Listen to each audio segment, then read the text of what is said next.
Welcome to the Occult Rejects. This episode, we got a very special guest and a great topic, something I can never stop talking about, and that's Rosicrucianism. But before we get to Richard Ruach, let's introduce the other rejects. And we got the Loon, Judith, joining us again. What is going on, Judith? How are you? I'm fine, thank you, and thank you for having me today. You can find me on YouTube under the Loon and on X, and I basically talk about mindfulness and self-development. Yeah, thank you very much, Judith. I appreciate you making it. And Jin, Frada, what is going on, Ninja? Frater. I guess you're not really Frater. You're really Cardinal Electric Yeah, Head, Mr. 93, boss. So what's up? So basically, I'm really excited. I was on today a little earlier, and so people can, which was a great show. I'm really happy with that. And so if you want to check me out, they can check me out on X, Twitter, at Wukong Reborn, WUKONG Reborn, or on the show account at Threshold Saints, which is also for IG. You can also follow me on Substack, thresholdsaints.substack.com. And you can also follow the Grey Lodge at thetruegraylodge.com, TRVE, graylodge.com. Our next space will be February 13th, Will as the Cause of Fire, an exposition on the Gnostic Seth. So everybody check that out. It'll be live, and subscribe, like to our YouTube channel, and that's pretty much it. And if you're interested in any of the other brothers, you can check out that link below, and they're all there as well. So thank you guys. I'm really excited, and I think we'll have a great night. Oh yeah, yes, I definitely think so too, sir. But thank you for making it, Jin. I know it's the second show. I appreciate that. And yeah, Ethan, what is going on, sir? How are you? Peace on earth, all is well here. I'm always excited to communicate about Rosicrucianism. So, Richard, this is going to be fun. Appreciate you. Easy to find online, Ethan Indigo Smith on all the social media, and frequently writing articles and occasionally writing books, little Tai Chi, little sacred geometry, the usual. So, appreciate you guys. Occasionally writing. This guy, he's so, yeah. Yeah, he's a prolific writer. Remember, you're a prolific writer. I gotta get that book. You got to put it out there. Then it happens. But thank you very much for making it, Ethan. And finally, last but not least, we got Jules from Grey Pilled. What is going on, my man? I've missed you all week. How are you? What's up, man? It's been a long week. Guys. It's good to see you again, Judith, Ethan, as always. Jen, it's been a while. It's good to see you too, and Richard, it's good to meet you. Happy to be here, guys. I am Jules, host of the Grey Pill Podcast, the Mississippi Mystic, the handsome Hierophant. This topic is actually something that we discuss quite often on my show. Rosicrucianism in itself, but all the concepts that come from it. And we read a lot of Manly P. Hall. So, yeah. But yeah. Hope everybody had a good week, and happy Freaks Day.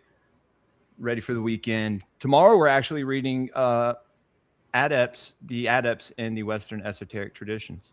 We're finishing up the physical book, but we still got, I think the PDF goes for hundreds and hundreds of pages. So. Yes, I will be there for that one. That and the Volsunga Saga tomorrow morning, guys. You can find me on Twitter at GreyPillPod and over on Rumble. Also, I have a merch store now, Shopify, which I just fixed it. I thought I had it, but I hadn't hooked it up all the way. Finally fixed it, so you can go over there. Also, graypill.printify.me. I'm putting up some new designs this weekend. Only a couple on there right now, but it's good shit. Finally, after 2 years, we 2 years, 2 years in Grey Pill this last week. So, oh, nice, man, good for you. Yeah, here I can congratulations. A little applause for that. Excalibur is fun. Had a good night the other night. But good. Happy to be here. All right, awesome. Thank you very much, Jules. And finally, the guest himself, Richard Ruach. How are you, sir? Please let everybody know where they can find all your amazing work. Well, thank you for introducing me. My name is Richard Ruach. I enjoy memes, and you can find me on Facebook, Instagram. Follow me on Twitter. I'm almost at 1,000 followers. Follow me on Twitter. Follow me on Substack. Where else can you follow me? It's just up on YouTube. On YouTube, I post videos. I post silly videos, sometimes serious.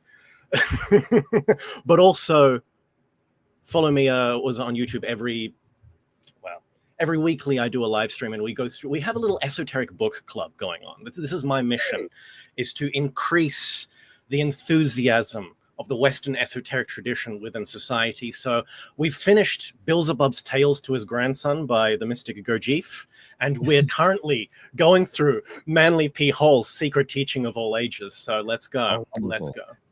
Love The it. synchronicities, dude. Nick, we read, when was it, 2 weeks ago that we read Beelzebub's Tales to His Grandson? So, man, I haven't, that's what we do. I was just saying. When you were speaking, I was like, oh my God. Do the esoteric book review. Well, we call it Gods of the Morning Wood, because we do it it's early Saturday morning. And, nice. Nice. Yeah. Little play on words there. Little play on words. But, Richard, I think if I remember correctly, you were suggested by Colin.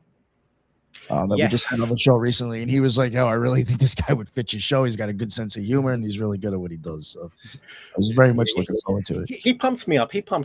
But yeah, I kind of accidentally fell into interviewing people on my channel as well. And we kind of became friends, me and because I started interviewing people, and I was like, you know what? There are all of these esoteric people on YouTube, and that's all you see YouTube sometimes, and it's almost like different islands. And then every now and then there's like, a place like this where everything connects, and you're like, oh my God, I know that guy. And so I was like, I want to connect to these islands. So I connected with Colin. I think I shouted him out in a video, and he responded in the comments, and I was like, can I interview you? And he was like, yeah, sure, bro. And we hung out. He's good. Yeah, we had him on. That was I thought it was a great interview. I really like to get him on again. Actually, I'm going to go to, I think I'm going to go to the symposium thing that him and I speaking at. I'd like to meet them in person. I wish I could go to that. Yeah, it should be cool. But Richard, so when did you, or I guess like how did you get into this stuff? I asked that to all my guests. First question: what got you into the cult esoteric? So this is difficult because it's not like, I know some people have a moment or it's just like it just clicked, man, or it's like a superhero origin story, like my parents died and I had to lock in. For me, it's like none of that. It's just I was born with a burning fire for something. And it's always difficult to describe to people because it's like, I didn't know what it was. And so I couldn't go up to a person and be like, hey, do you know where to find this? Because I didn't know what this was. I didn't know what Hermeticism was. I couldn't even type that into Google because I didn't know what it was. I only knew that once, like I just knew, like if I saw it, I knew what it would be. And so I was like looking. I went to Kundalini yoga places, Reiki places.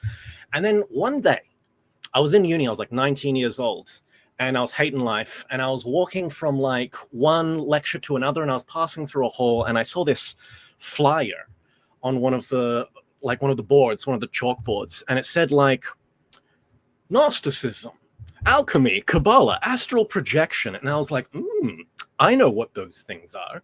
I didn't really know what those things are, but I was like, this is interesting. And so I went.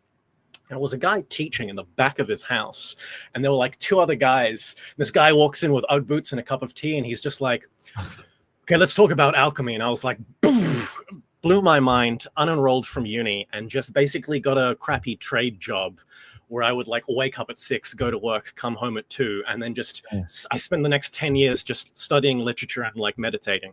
And so and then eventually through a certain other interesting kind of way about it, I started the YouTube channel. Well, that the YouTube channel itself is also an interesting tale if you want me to get into it, but that's how I got into this. That's my origin story. Nice. You know what?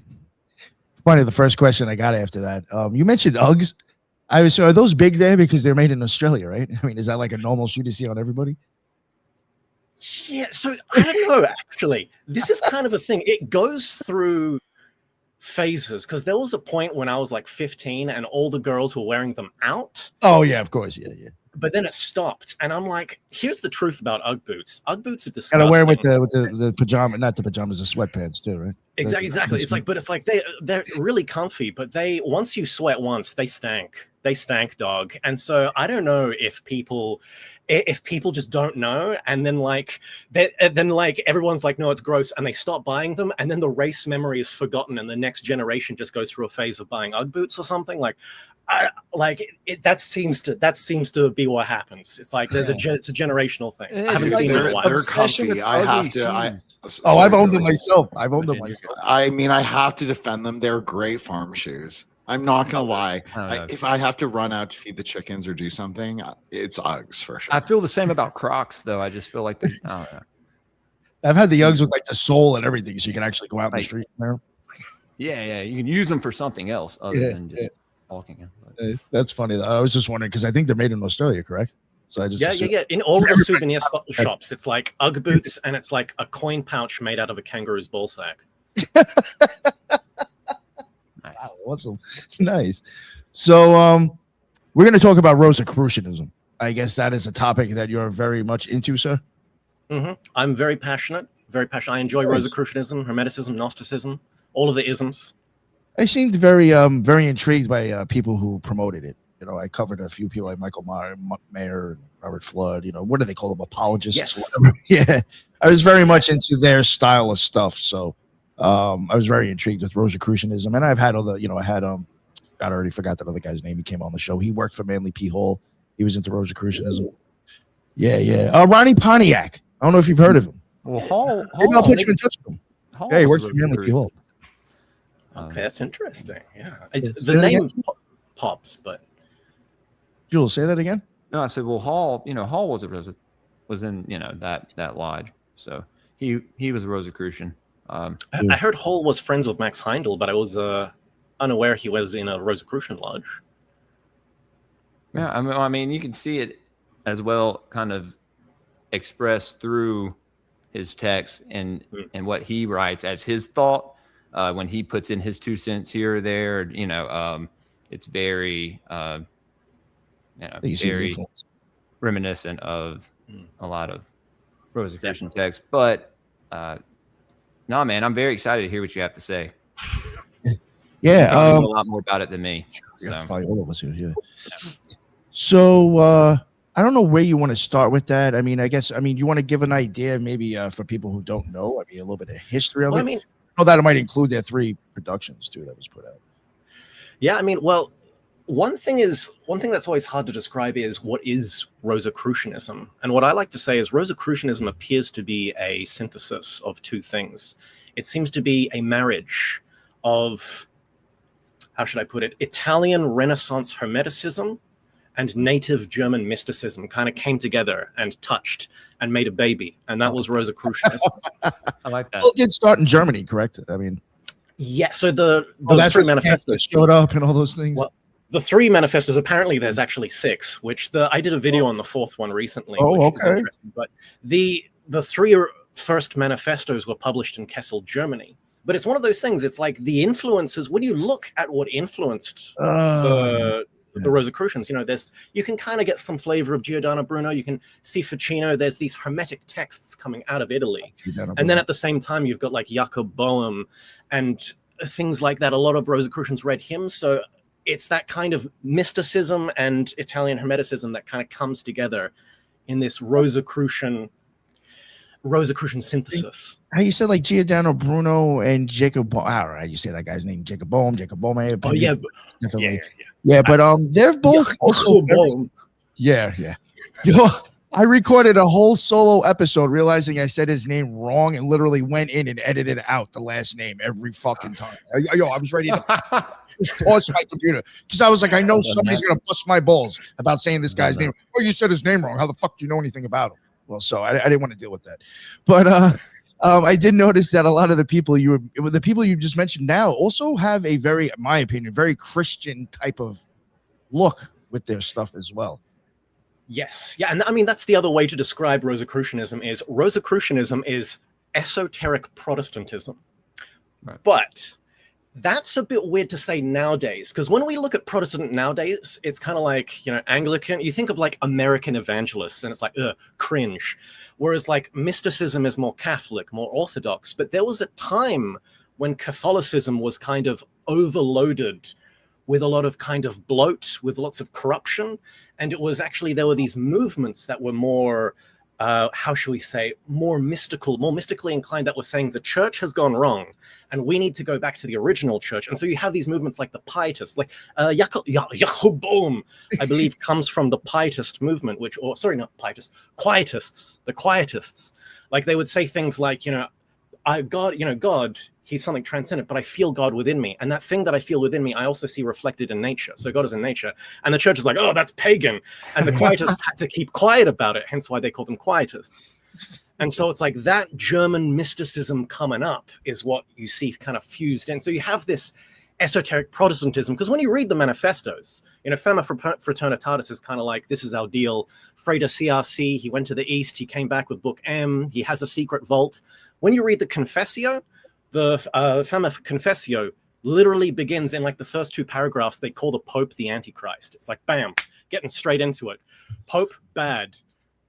That is. Now, do you think Rosicrucianism is kind of like a reaction to the church at the time? Yeah, it's definitely reactionary. The thing you can say about it is reactionary, and it's also a form of utopianism, because one of the things they want to do is not just regenerate the church. They want to regenerate the church, teach, magic, alchemy, Kabbalah, theurgy, but they also want to restore the laws to philosophy, which is interesting. So there's kind of this Plato Republic. That's got to be Platonism right there. Then. Yeah, well, I mean, and this is just it. One of the guys, Johann Valentin André, who's usually seen as one of the writers of the manifestos, one of his books that he writes later in life is called Christianopolis, which is about a universal, like a utopia where Christians go and basically achieve enlightenment. And it's very, there's all these layers of utopianism all through kind of Rosicrucianism. It's like, we need to regenerate the world. It's, redeem the world as well. It's not just kind of be a wizard in the wizard's tower. It's like you also got to be a court wizard and do astrology and alchemy and regenerate and heal people. And, you have to do the work. Kind of thing. Yeah. You do the work. Exactly. Yeah. The work, macrocosm and microcosm, but also inner and outer. You can't just be some simp in a cave. That's not Rosicrucianism. Some simp in a cave. Yeah. It's like last night, I think I mentioned Tycho Brahe. That guy was doing the work. I mean, he was doing all that shit, making tinctures, healing people, taking care of people on his property. So I guess, I'm not saying it was Rosicrucian, but I'm just service to others. It's the way of the right-hand path, right?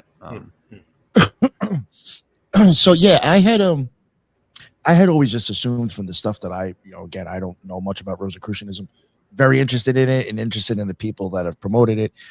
I had always kind of looked at it just from covering other people.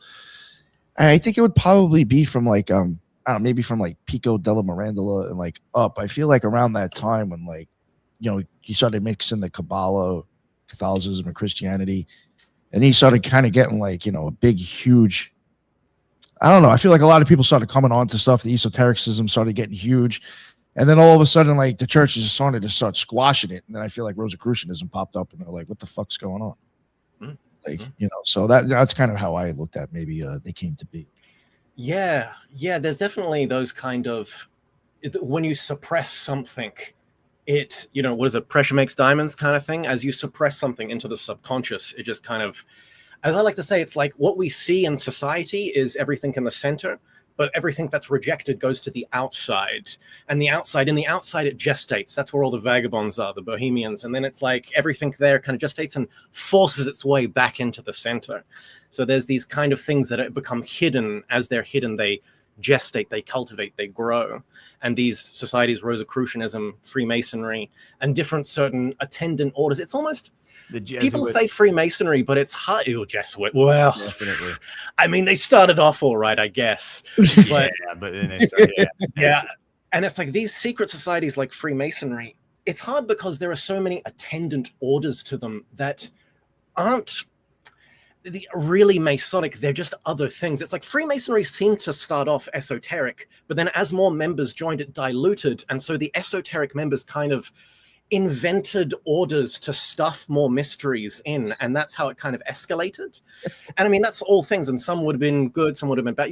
The earliest Rosicrucian order, the Golden Rosicrucians, the Order of the Golden Rosy Cross in, the 1700s, they were contemporaries with the Bavarian Illuminati. And there's like, Christopher McIntosh has found like pamphlets where like they fight each other. Like there's a pamphlet of the like Rosicrucian order being like, don't trust the Illuminati, they're bad, join us. And it's like there's this kind of enmity between them. That's funny, don't trust the Illuminati.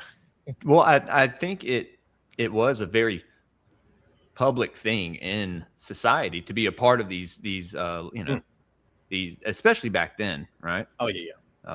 You didn't have the internet and have people.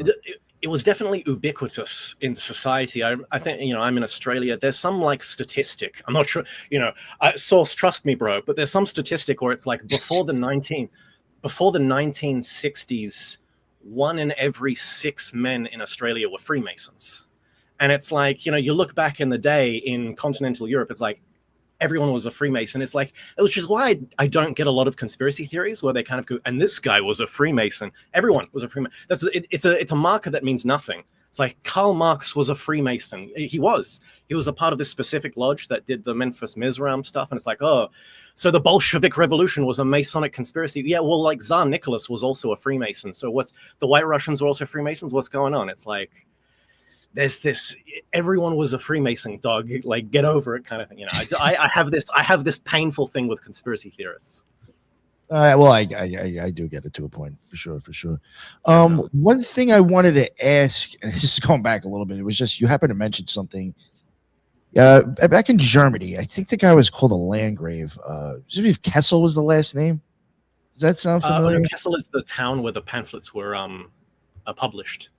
Yeah, there was some guy that I can't remember his name. His name popped up a few times. Oh, Andre, Johannes Valentinus Andre. Oh, okay. Maybe, is that what you just mentioned? No, there was somebody. I can't remember. I don't think that's it. The guy was the Landgrave of the area. But his name just came up a couple of times when I was covering like Rosicrucianism type stuff, and I was like, this guy's got to be involved. His name keeps coming up with all these supposed like Rosicrucian people. Oh, I can't remember the name for the life of me. I had it before when you mentioned it, and now I forgot. So yeah, it's okay. I actually have a quick one, if you don't mind. Okay, so it's kind of a riff off what Jules actually said, which was the right-hand path. So for me, there is a contradiction. Richard, you didn't say right-hand path, so I'm not going to like charge you with deconstructing that whole argument. But for me, I'm a middle path person. So for me, I would reject a kind of utopian rebuilding of the world, because this also gets into something with like traditional Hebrew Kabbalah, like Tikkun and Tohu. But this can also be described in other ways, like Tzimtzum, and there's various terms. So, but basically, we're supposed to remake the tree in our own minds and our life in our own Malkuth. So that is a much more middle path approach. Like we remake ourselves, and through remaking ourselves, yes, that has purifying effects on the greater world. But we don't necessarily seek to build the paths for others. So I think that this is where I would differ from Rosicrucianism. So I don't know if that's a question, but maybe it is something substantive enough that either Jules or Richard can respond to. Yeah, like, so the way I see it is, even though I say Rosicrucianism is utopianist in its essence, I also kind of agree. It's like utopia is impossible. Utopia is utopia isn't a system of government. Everyone's different. People are different. Okay, right. Not everyone's equal. And so the whole kind of thing is you have to develop yourself. And what the idea of a utopia really is a brotherhood or a fraternity of individuals who have individuated, they have reached a level of equality because they have reached a certain development within their own, as Gurdjieff would say, a level of being. There's a certain level of being that you reach. And there's a certain connection that you have with other people of a certain level, of a certain proclivity. And so it's not like we're going to start a utopia and it's going to have this economic model. Trust me, it'll work. It's never been tried before. It's like you can potentially have, any form of government is going to die because of corruption. The ones we have now that are only work despite corruption, not because of it, kind of thing. It's like there are certain. So the utopia is this structure which cannot exist with a quality of people that we have certain now, if I could say that. So it's we do this work. We work with the tree. We work with the rose in the cross. We incarnate the word. We develop ourselves, or higher being bodies, as Gurdjieff would say. And it's like there is this fraternity in that. And whether, ideally, to have this crystallize as a place in the world would be great. But there is also the idea that this country that is created is everywhere and invisible. And actually, it's at our deaths that we truly become a member in that country. So a part of how I kind of perceive this work is there's a type of immortalization where when you die, you don't go to sleep and just either, go to Sheol or get put into another body. You're building the egregore, dude. Yeah, there's something, there's something that is perpetual. Also. There's a ground that you build that your consciousness can then stand on and perpetuate itself post-death. And that beyond the gate of Saturn, beyond the gate of death is this new world where our brothers are waiting for us. I've actually heard of this from some of the Temple of Set guys who are also very much into Gurdjieff.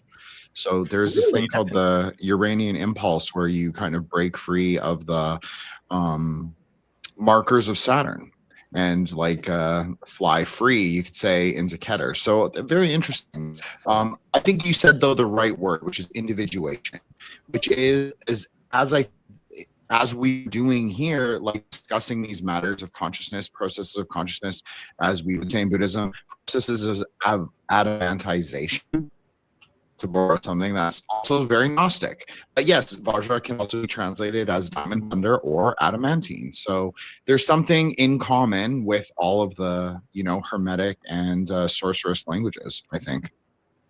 100%, 100%.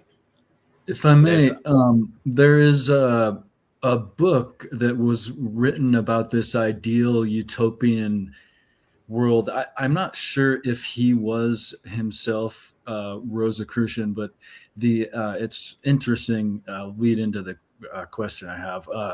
The book was The Adventures of Asplandian, obviously by a Spanish guy in 1510, published in 1510, a novel. And in this is where the word California comes from. And it was signification for this totally utopian place where all the different climates came together and all the people could do their thing in utopian society.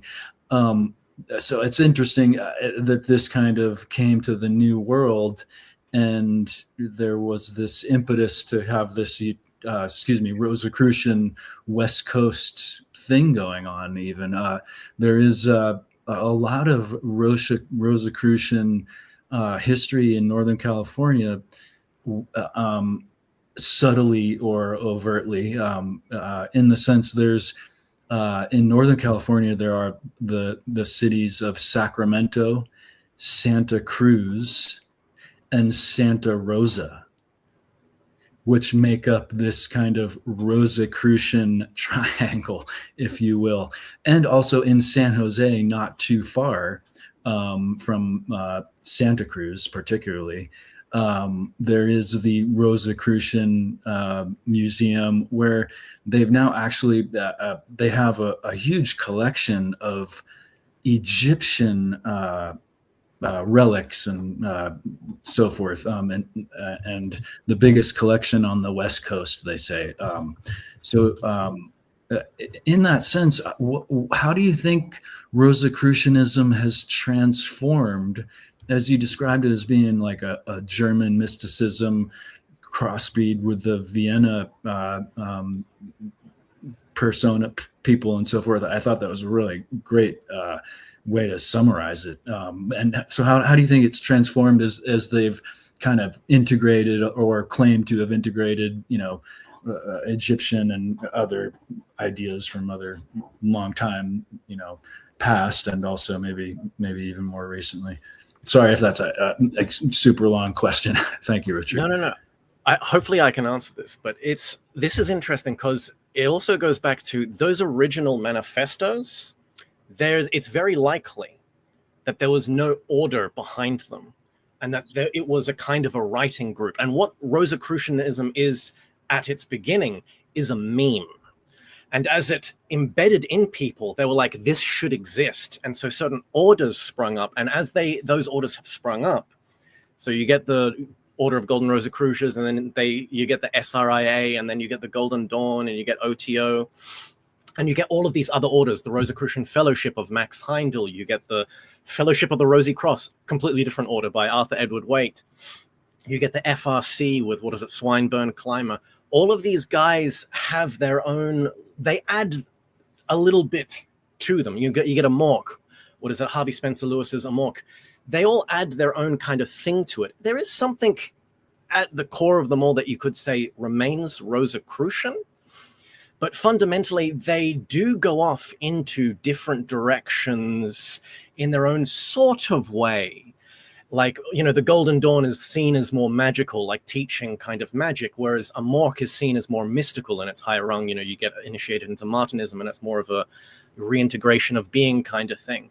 And it's almost like there are a lot of different things you need to do, and all the different orders have like specialized into kind of the specific ones. The Rosicrucian Fellowship is supposedly really good at teaching astrology and things like that. So they all kind of have morphed into their own kind of thing. And the Rosicrucian almost just becomes a family resemblance. A lot of them are very different. They're very, very different.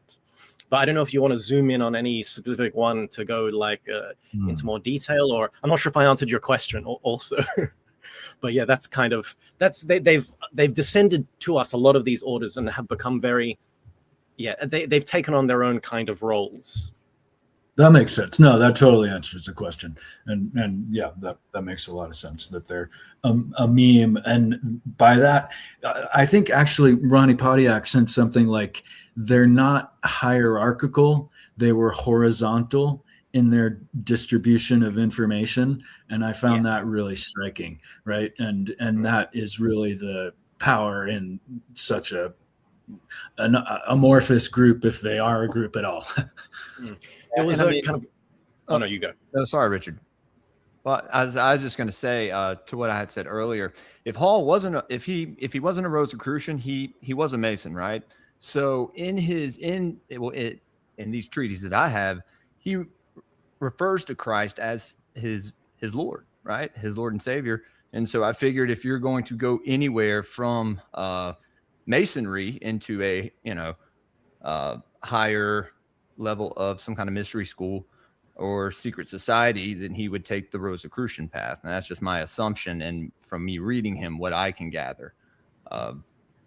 And also what he likes to talk about. I mean, especially when he gets into, and I will say this as well. He likes to talk about, stuff that goes all the way back to like, hopefully I say it right.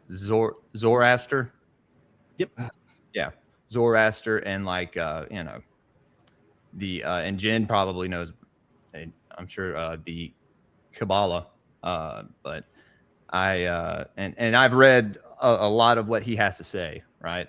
Everything but the actual book he or the one treatise that I have on the Kabbalah tree of life, but everything else is a lot of it's a lot of Rosicrucian thoughts. So maybe it's something you could look into further, maybe confirm that, or I don't know.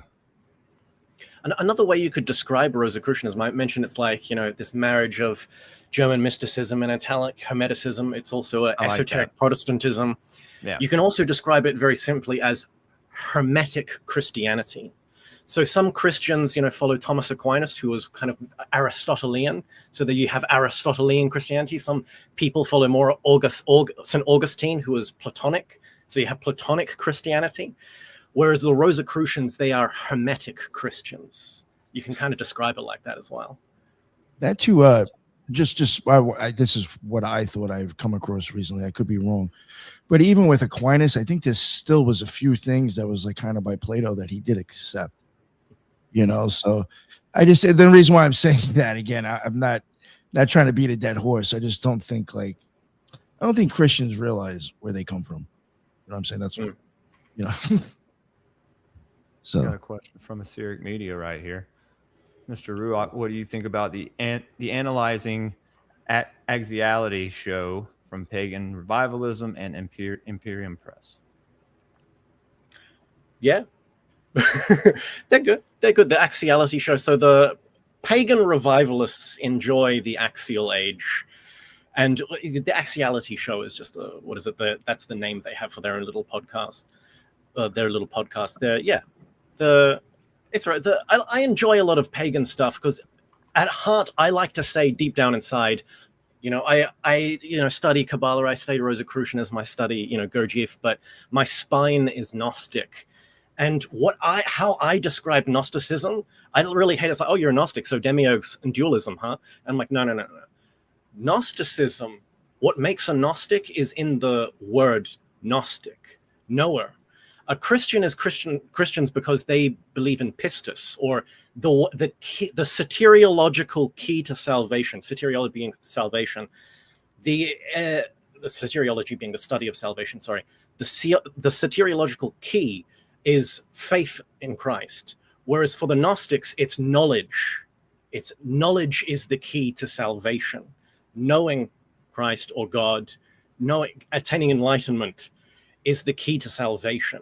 And so by knowing something, experiencing something, not just like, oh, we can't experience it, have faith, that's not enough for me. And so that idea of not a Gnostic being someone who knows, and you go out and you try to know, you try to experience. And I see this in Rosicrucianism. They call, they accept the Gospels, but they say you need to study the fifth Gospel, which is the book of nature.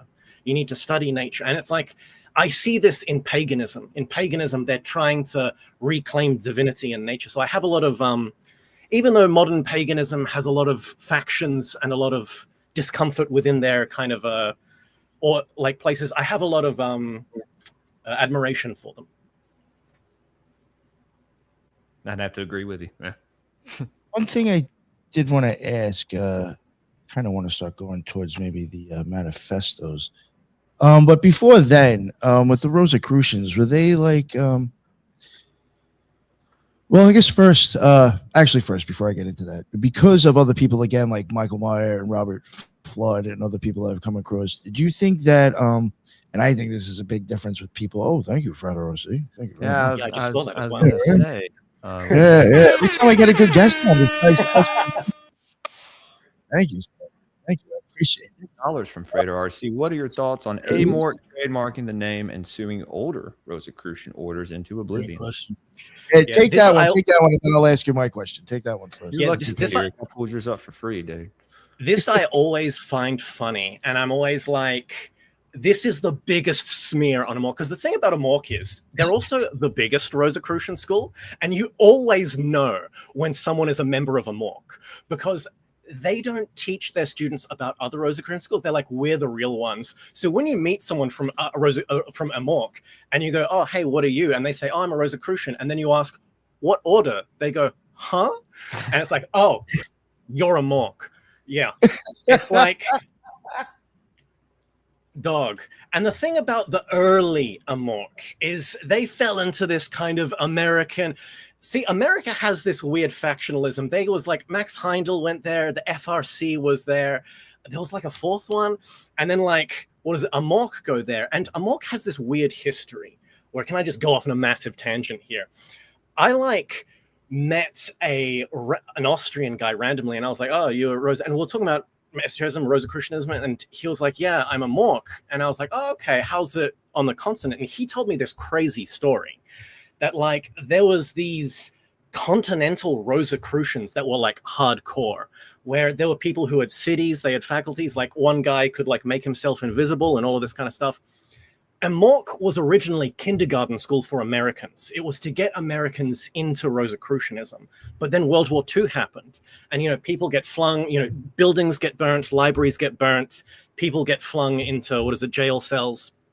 After World War II ended, Amorc in America started opening Rosicrucian lodges in the continent, and all of the old Rosicrucians who survived were like, hey, who are these guys? And in Austria, they mass joined like Amorc lodges, raised through the ranks and kind of took over.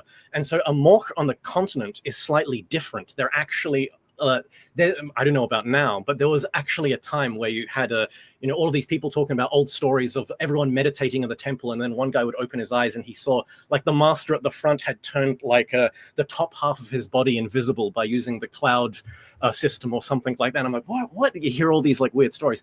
But Amok in America, when they came to America, they were like, we're the only Rosicrucians, and they sued other Rosicrucians, specifically the FRC, because they were like, we're the real ones. Swinburne Clymer, who was running the FRC at the time, he was just like, hey, yo, and he wrote a lot. Swinburne Clymer, for those who don't know, can I just once again? I'm sorry, I'm rambling. I'm an Aquarius, okay? Swinburne Clymer, if you ever read Swinburne Clymer, this guy is the epitome of source I made it up. You'll like open a book and he'll be like, Abraham Lincoln was a Rosicrucian and he knew Eliphas Levi. And it's like, shut up, Swinburne. But here's the thing. In all regards, Swinburne Clymer, when you read his books, even though it's mythology, clearly, it gets you hyped. He's like this secret lineage and then this guy, and it's like, and then Abraham Lincoln, and it gets you hyped. And actually, it's good. It's actually good. I actually forgive Swinburne Clymer for like telling tall tales. But because he did it good, right? You're like, yeah, fuck. Reading his works, even though it's like completely outrageous, it's hype. It's actually Rosicrucian. He's a Rosicrucian hype man, and because he had because he had that personality, he was just like, who are these guys? And he wrote all of this polemic stuff against Amok, and then Amok was like, oh, excuse me, and then they sued the FRC and took them to court. And the whole end of that story is Swinburne was actually able to prove that his order predated Amok in America.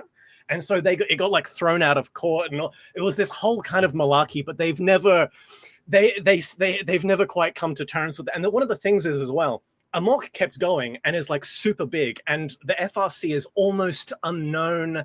It's like got some little lodges still active in Pennsylvania, and that's all I know about it still. They still like publish Swinburne stuff, but it's like, what? So they're this minor order now in modern times, and Amok is still everywhere, which I find very ironic. But Amok is renowned for doing that. Like, you know how I said, there was actually 6 Rosicrucian manifestos? For whatever reason, the first 3, the Fama Fraternitatis, the Fama Confessio, and the Alchemical Wedding, were the only ones translated out of Latin a lot.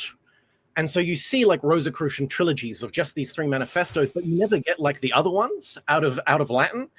And Amok, when they came around, they were so disconnected from their own current. They were just like, we have written the 4th manifesto, and there's actually a 4th manifesto that Amok wrote, because they just didn't even know their own sources. So they've made up like their own 4th manifesto when one already exists. Like, anyway, so I'm not trying to be an Amok hater, but it's like, they think they're so good, and all the other Rosicrucian lodges look at them and just like, dog, bruh.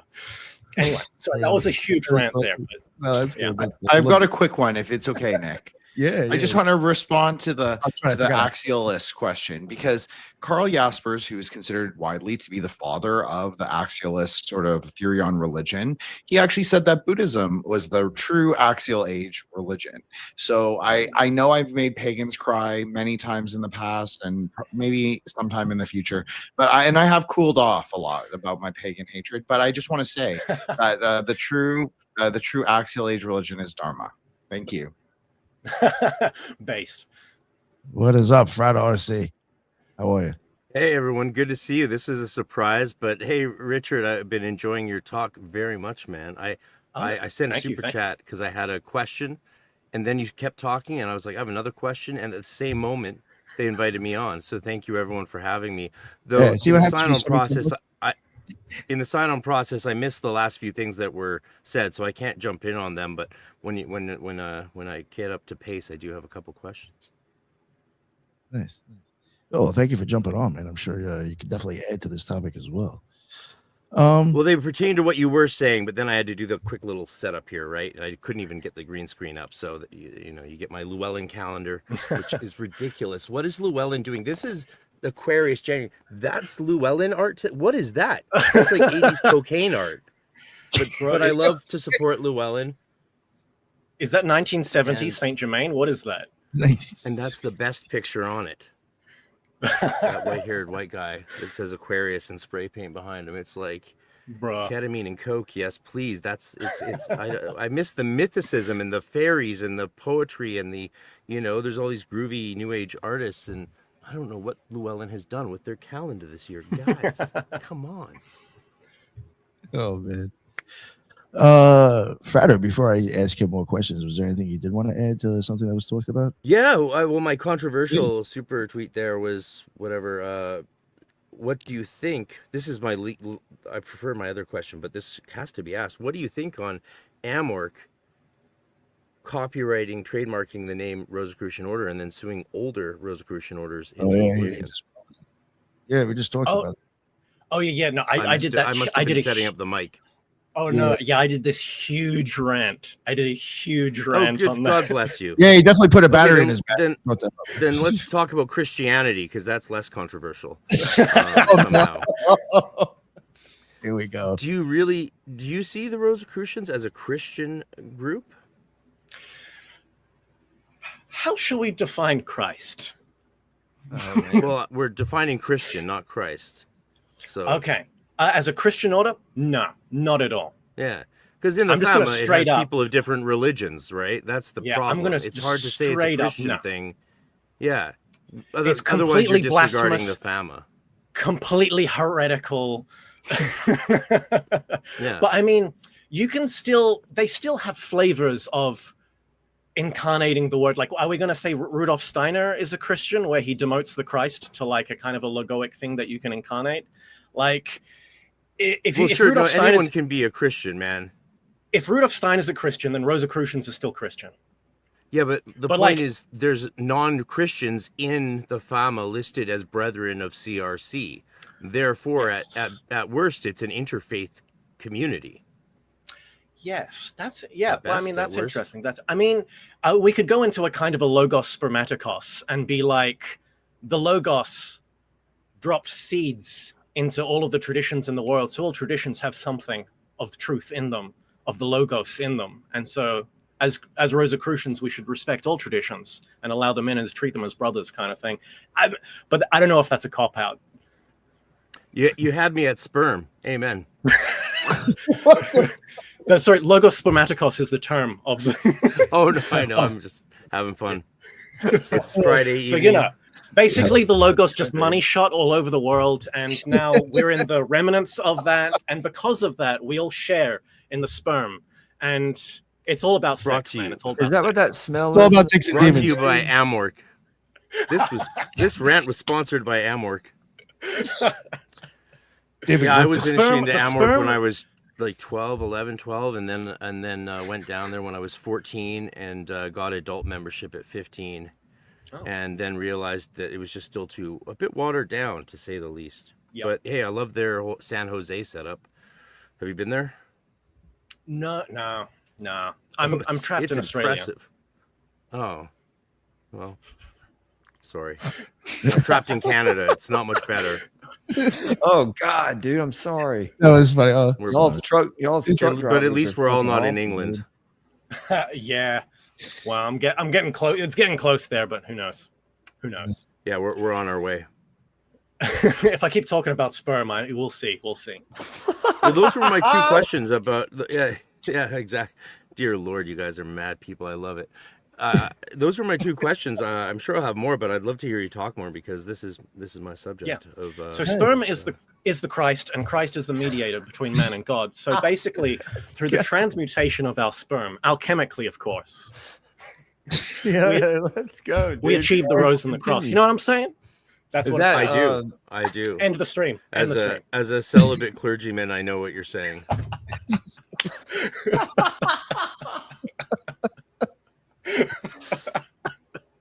Thank you, Jude. Thank you for still being here, Jude. Yeah, we have a lady. No, it's all right. She's fucking dying over here. Yeah, she was in the OTO, so I mean, she's got a, I'm sure she's got thick skin. She's heard that before. Yeah, she's seen that before. Don't forget. Yeah, she's been through a Gnostic mass. She knows what's up. Yeah. One thing I did want to ask, only because again, I was referring back to other people, like I mentioned, Michael Meyer, Robert Flood.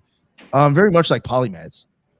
Do you think a lot of the Rosicrucians prior, or people who kind of helped form those manifestos, might have been like polymaths themselves?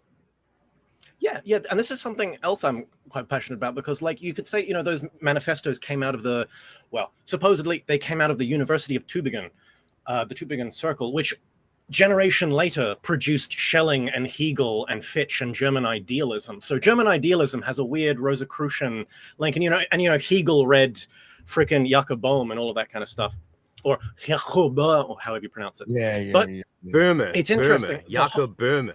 Jakob Böhme. And Böhme so ist it's die all genau richtige Weg. Ich will leidenschaftlichen Sex haben. Now, Das the ist whole sehr schlecht. Now, and so the whole thing is, with philosophy is a broad umbrella term. They want to regenerate philosophy. Philosophy includes metaphysics, ontology, epistemology, how we know things, ethics. Politic comes out of that. So, you have your metaphysic, you have your ontological backbone of how you think the world works. If you're a materialist, it's materialism is your ontology. If you're an idealist, you think spirit or mind is the backbone to all creation, or what's primary. Epistemology is, what's your limit? What's the limit of knowledge? Immanuel Kant famously closing the doors to the noumenal world, even though he was an idealist.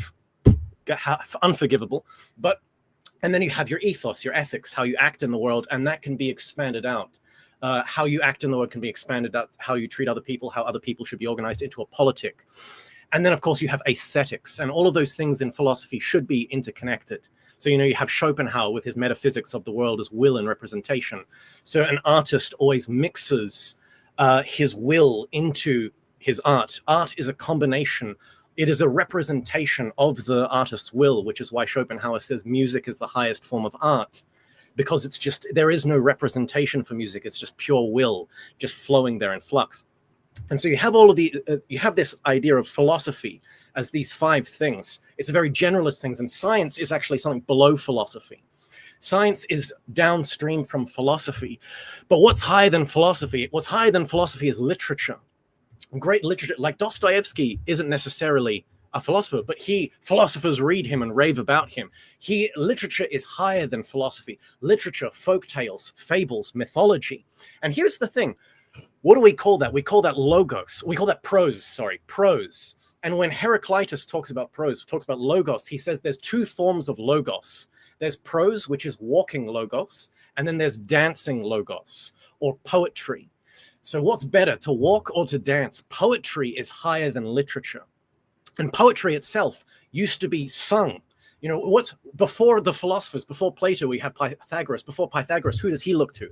Orpheus. What was Orpheus? The lyre player, musician, a poet. Poems, hymns, music. Music is the highest form. And then we have Schopenhauer saying that about music. Music is just pure will. We have Michael Meyer introducing, music into his alchemy system. We have Gurdjieff introducing music once again into his cosmology. It's like, to be a polymath is to actually, to read the book of nature, as the Rosicrucians say. That's a part of it. This is a part of it. It's not a lock yourself into a cave and just focus on the microcosm. Engaging with the macro. People who say, oh, all you need is within you. Wrong. New Age slop. Engage with the world. That's my thesis. Case closed. I want to ask you something real quick about the poetry, just real quick. I don't want to go on too much, but some of that I even remember going back and noticing. I don't know, it might have even been with, I don't know if it was Myers or Flood or somebody, but started coming across hexameter and realizing a lot of, like, even the oracles of Delphi. Unless it was spoken in hexameter or pentameter, one of those 2, they weren't considering it correct. So I wanted his poetry even a way of kind of putting out stuff in that style. Yes, because the whole thing with poetry is it manipulates words as tools, not as words as meaning. So an example I'll use of this is, imagine you're a university student and I'm your professor, and you come to me and you give me an essay, and I read it and I look at you and I say, the punctuation's good. What have I done? I've congratulated you. Literally, I've congratulated you. But what I've used words. What it means is good job. But what I've actually said is something so offensive that if I actually said, oh, it's a crap essay, that wouldn't have hurt you as much as if I said, oh, the punctuation's good. Poetry can do this, where science, the goddess of science, can take us to the house of truth, but only the goddess of poetry can take us and dance throughout the halls of truth. It's like poetry bends words and actually uses them as signs and points beyond them. I like that. I think Michael Meyer even says, like, if you want to study alchemy, you learn poetry first, then you'll learn the language of the birds through poetry or something like that. The Eddas is a great, a great example of that. If you read the Poetic Eddas, it's beautiful. Nice.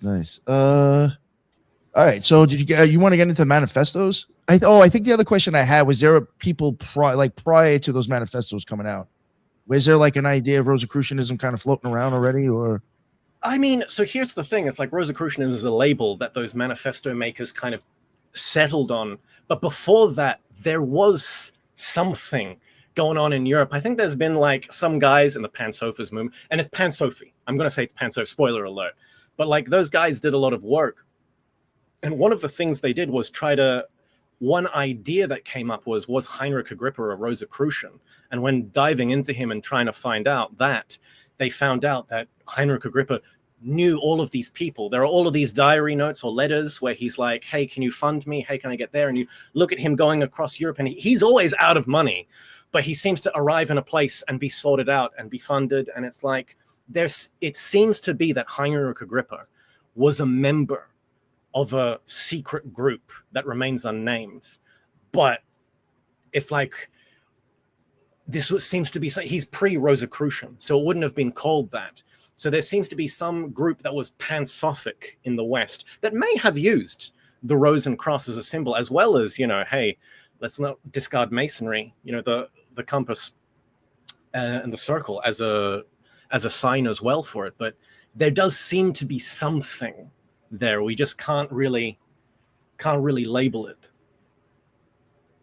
Thank you. Friday, was there anything that you wanted to contribute, ask, or John D. Dame Francis Yates, the Rosicrucian Enlightenment. There's been professors and academics coming out and saying that they actually think Yates was right. Nice. Dr. Terry Burns at my own Enochian conferences has said this now, and apparently there's others as well. It does seem like, well, obviously we have the Monas Hieroglyphica of John Dee on the Chemical Wedding manifesto, right? So there's obviously an influence. No one would debate there's an influence. But what do you think of the chances of John Dee and other maybe members of the School of Night in Elizabethan England seeding the Rosicrucian ethos around Europe in their travels? And again, it's so weird because none of this correlates directly to the emergence. But then you think about, well, that's normal. We lose a lot of information over time. Not much is written down. Even Dee's diaries have to be read through a very nuanced hermeneutic lens to really, get at the truth. I mean, so many things to be said about it. That's why we do conferences on it. It's lots. We're just scratching the surface, people. We haven't figured it all out. Yeah. So yeah, have you looked at much at the John Dee connection? Have you read the Rosicrucian Enlightenment? I think that theory, again, is interesting, as well as the School of Night. Yeah, I just started reading that book actually. So I'm just going through it. Whoop.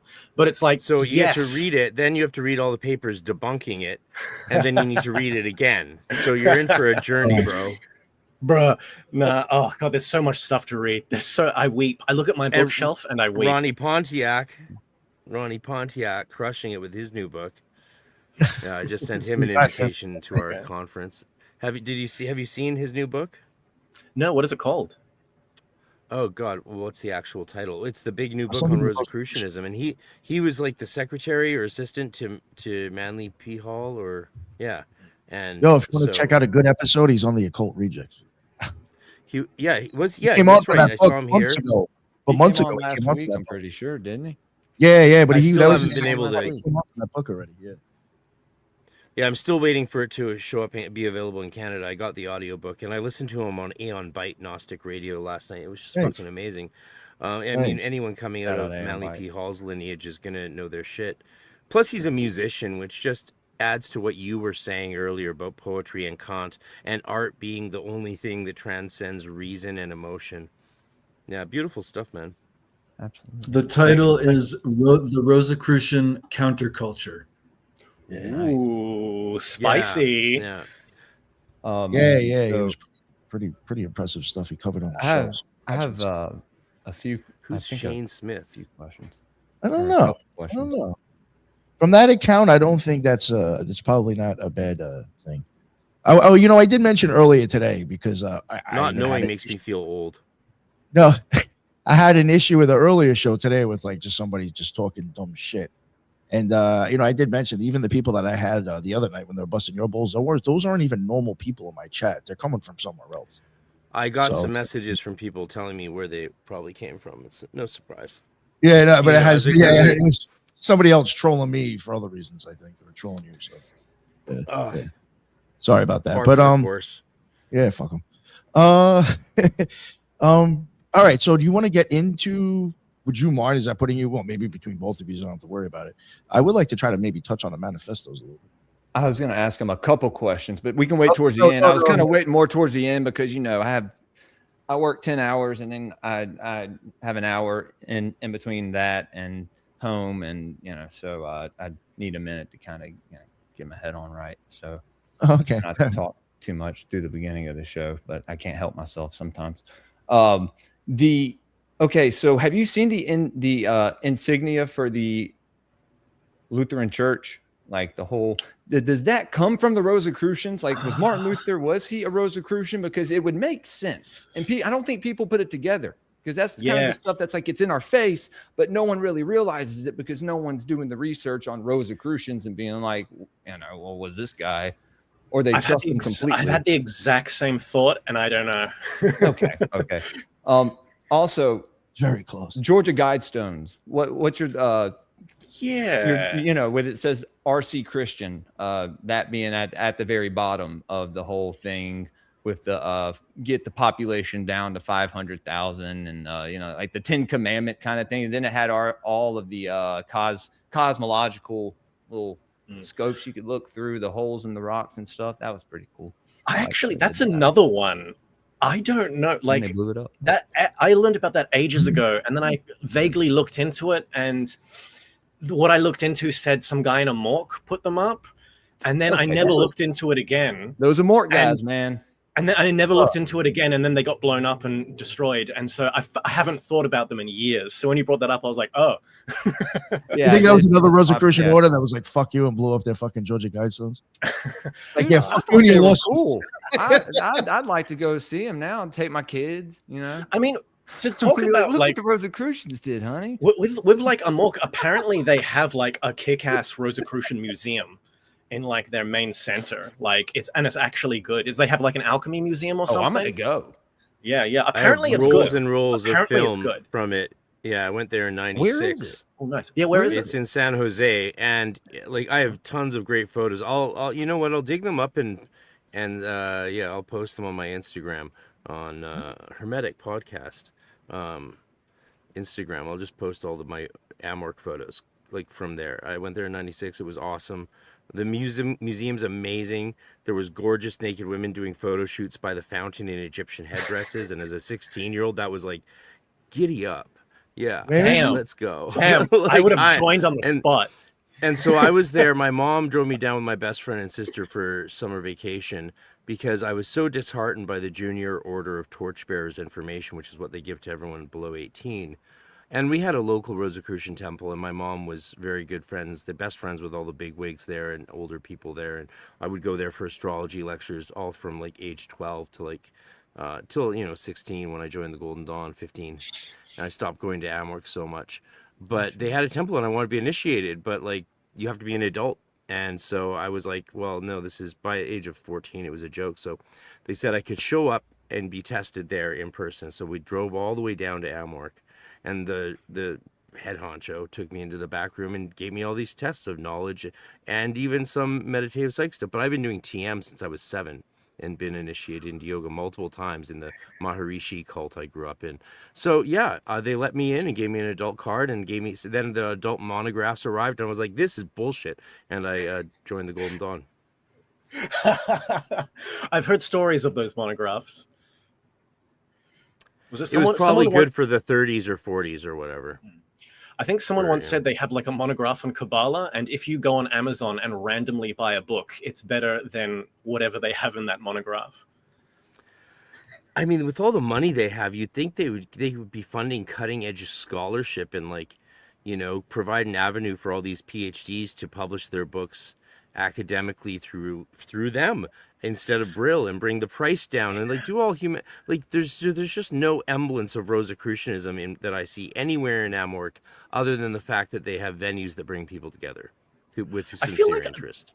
I feel like there was like a lot of bureaucracy, because wasn't like Frater Albertus a member and he kind of got forced out?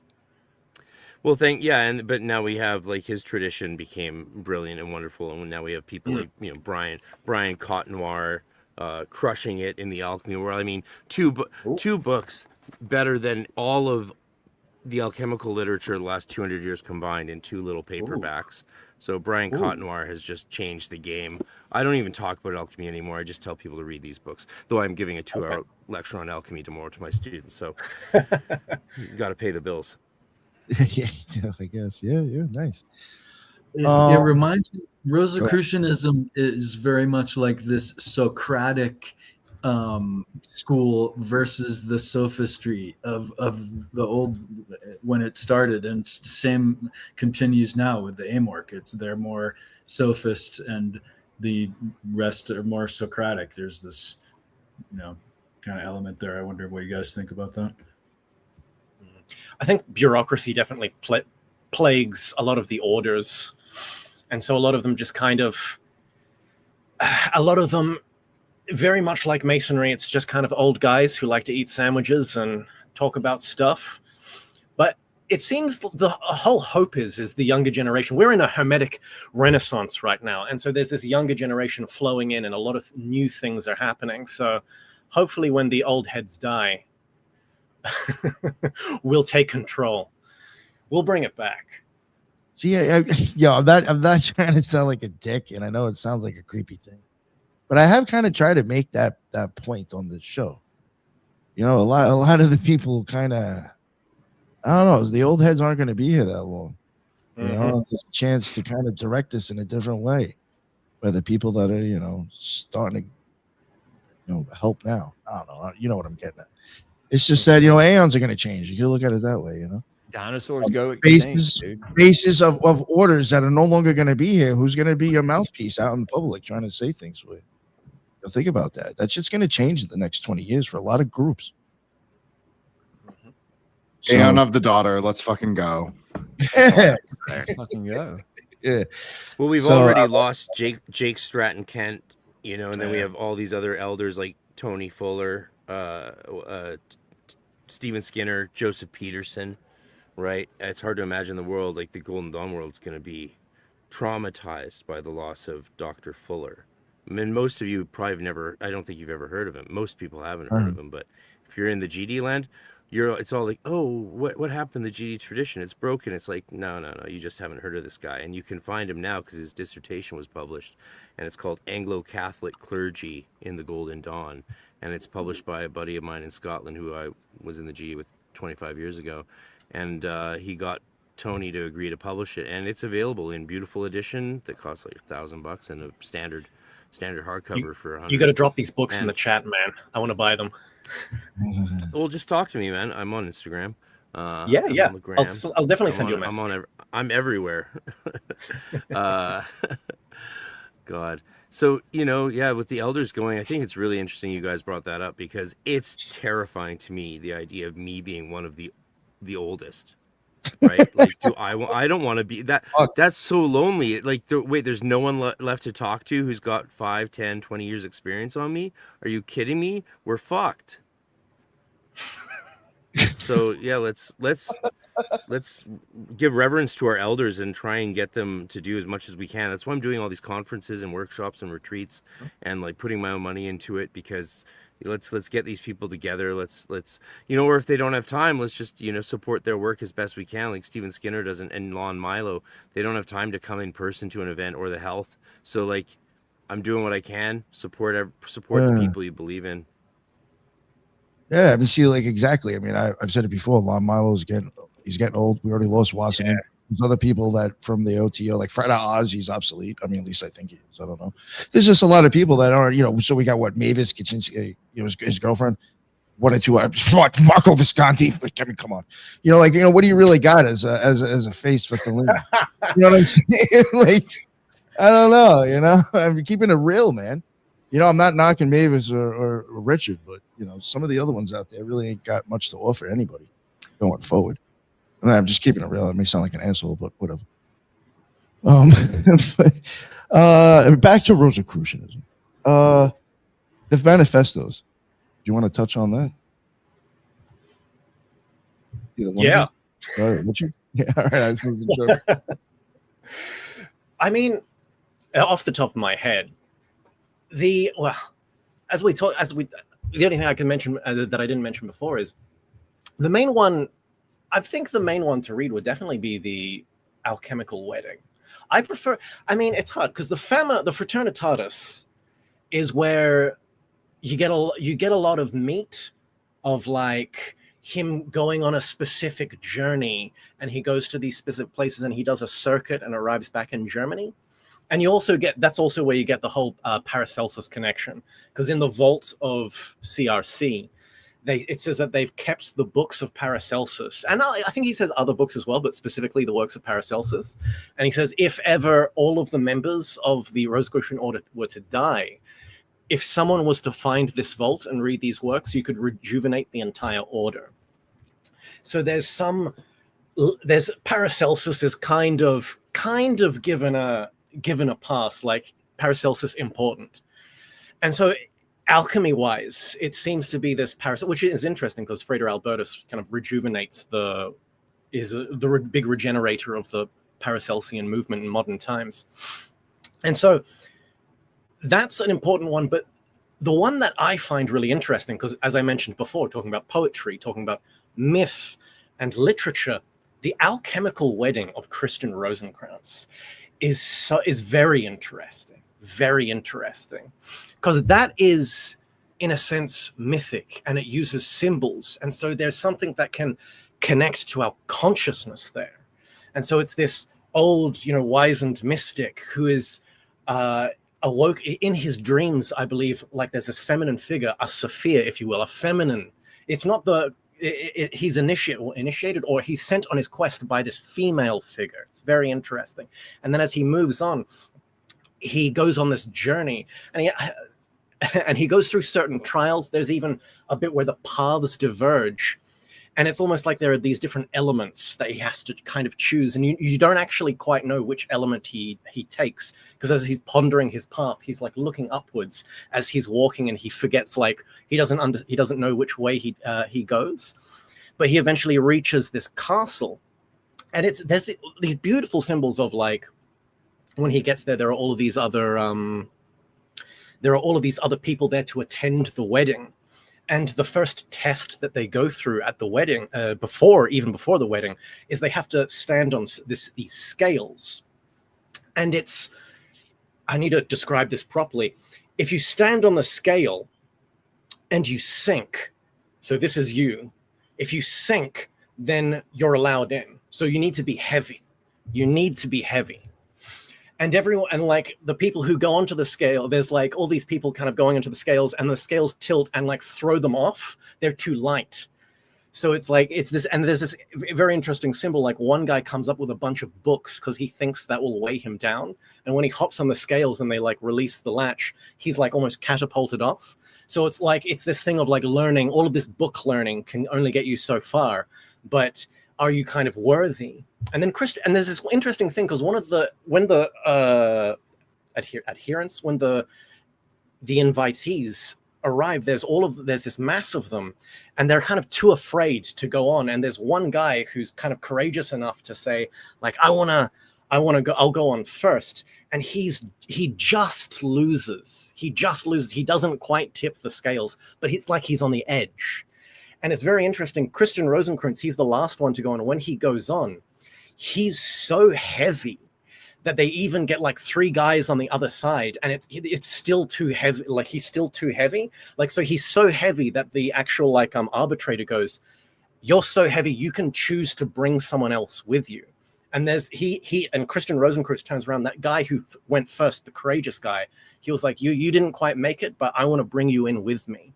And so there's this thing of like in the Rosicrucian path, there's this brotherhood, there's this grace working together. Even if you're not quite enough, someone else's efforts can fill in what's missing. We kind of work together, we get through, and then it kind of goes through and becomes psychedelic, and there are automatons everywhere, and then like there's the king and the queen, and they get cut up, and he gets taken through, and you see Venus in a bedroom. It's interesting that you see Venus. There's what is it? The symbol of Venus is like nature. And then all of these boats go to this tower in the middle of a lake, and the tower has like these different stages of alchemy as they go up, but there's a hidden floor right at the top which no one knows about, and Rosenkreuz is allowed into that tower, and he sees the false mysteries below, and then him and a few select others are allowed to place the limbs back together of the kind of cut up royalty so that they can be regenerated into this alchemical machine almost. It's almost sci-fi. There's lots of different translations of the alchemical wedding, but there's one by a guy called John Crowley, and he does a really good translation. And he not only does that, but that book also has illustrations. And who he got to illustrate it, there's someone who's like, the illustrator is related to Robert Flood. So it's like Robert Flood was their great grand uncle, and he got them to like illustrate that. So the John Crowley version of the alchemical wedding is actually really good. But he points out in one of his footnotes that there's this almost sci-fi element to the Rosicrucians. There's this automatons kind of robots around, and like astronomical devices. That's a part of the Rosicrucian aesthetic, which you see there's a bit in like Manly P. Hall, now that I'm thinking about it. In the Secret Teachings of All Ages, there's one chapter, so I'm going off a tangent here. Uh-huh. There's one chapter where where Manly P. Hall is talking about fire that burns forever. And he talks about how in tombs, archaeologists would open up the tombs, and there'd be the eternal flame. The eternal flame. There'd be a glass thing with like a candle that's been burning in it for hundreds and hundreds of years. And he gives one story where in England, there's a tomb that was opened up, and some guys went in, and there was an ever-burning kind of fire up there. But when they stepped on like a panel on the floor, it activated an automaton sitting on a throne that stood up and broke the glass vessel. And because it was an automaton, they were like, this guy's a Rosicrucian. And I'm like, that's an interesting thing to say. It's the fact that there was a working automaton in there that like made it Rosicrucian to those guys. So there's an aesthetic. Magnus have one in the 1100s supposedly. Oh, sorry, what was that? Didn't even Thomas Aquinas in the 1100s have one? Yeah, well, no. Thomas Aquinas broke Albertus Magnus's, I think. Yes, that is the Catholic story. Yeah, that's in the hagiography, the Saint hagiography. Yeah. And I mean, to talk about that, there's like it's once again, there's this Christian connection always coming back. To talk about the Fourth Rosicrucian Manifesto, just reminding me, at the end of the Fourth Rosicrucian Manifesto, they basically say, if you read all of the works of Thomas à Kempis, you're half a Rosicrucian, which is interesting. So Thomas à Kempis, the Catholic mystic.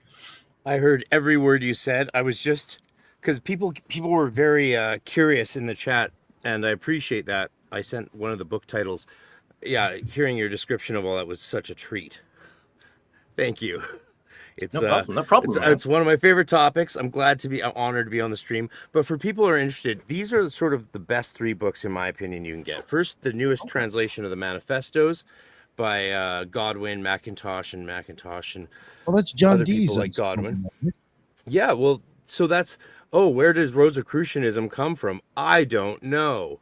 Maybe the Hermetic Christianity of John Dee, Reuchlin, Agrippa, all those cats. Reuchlin, another good one.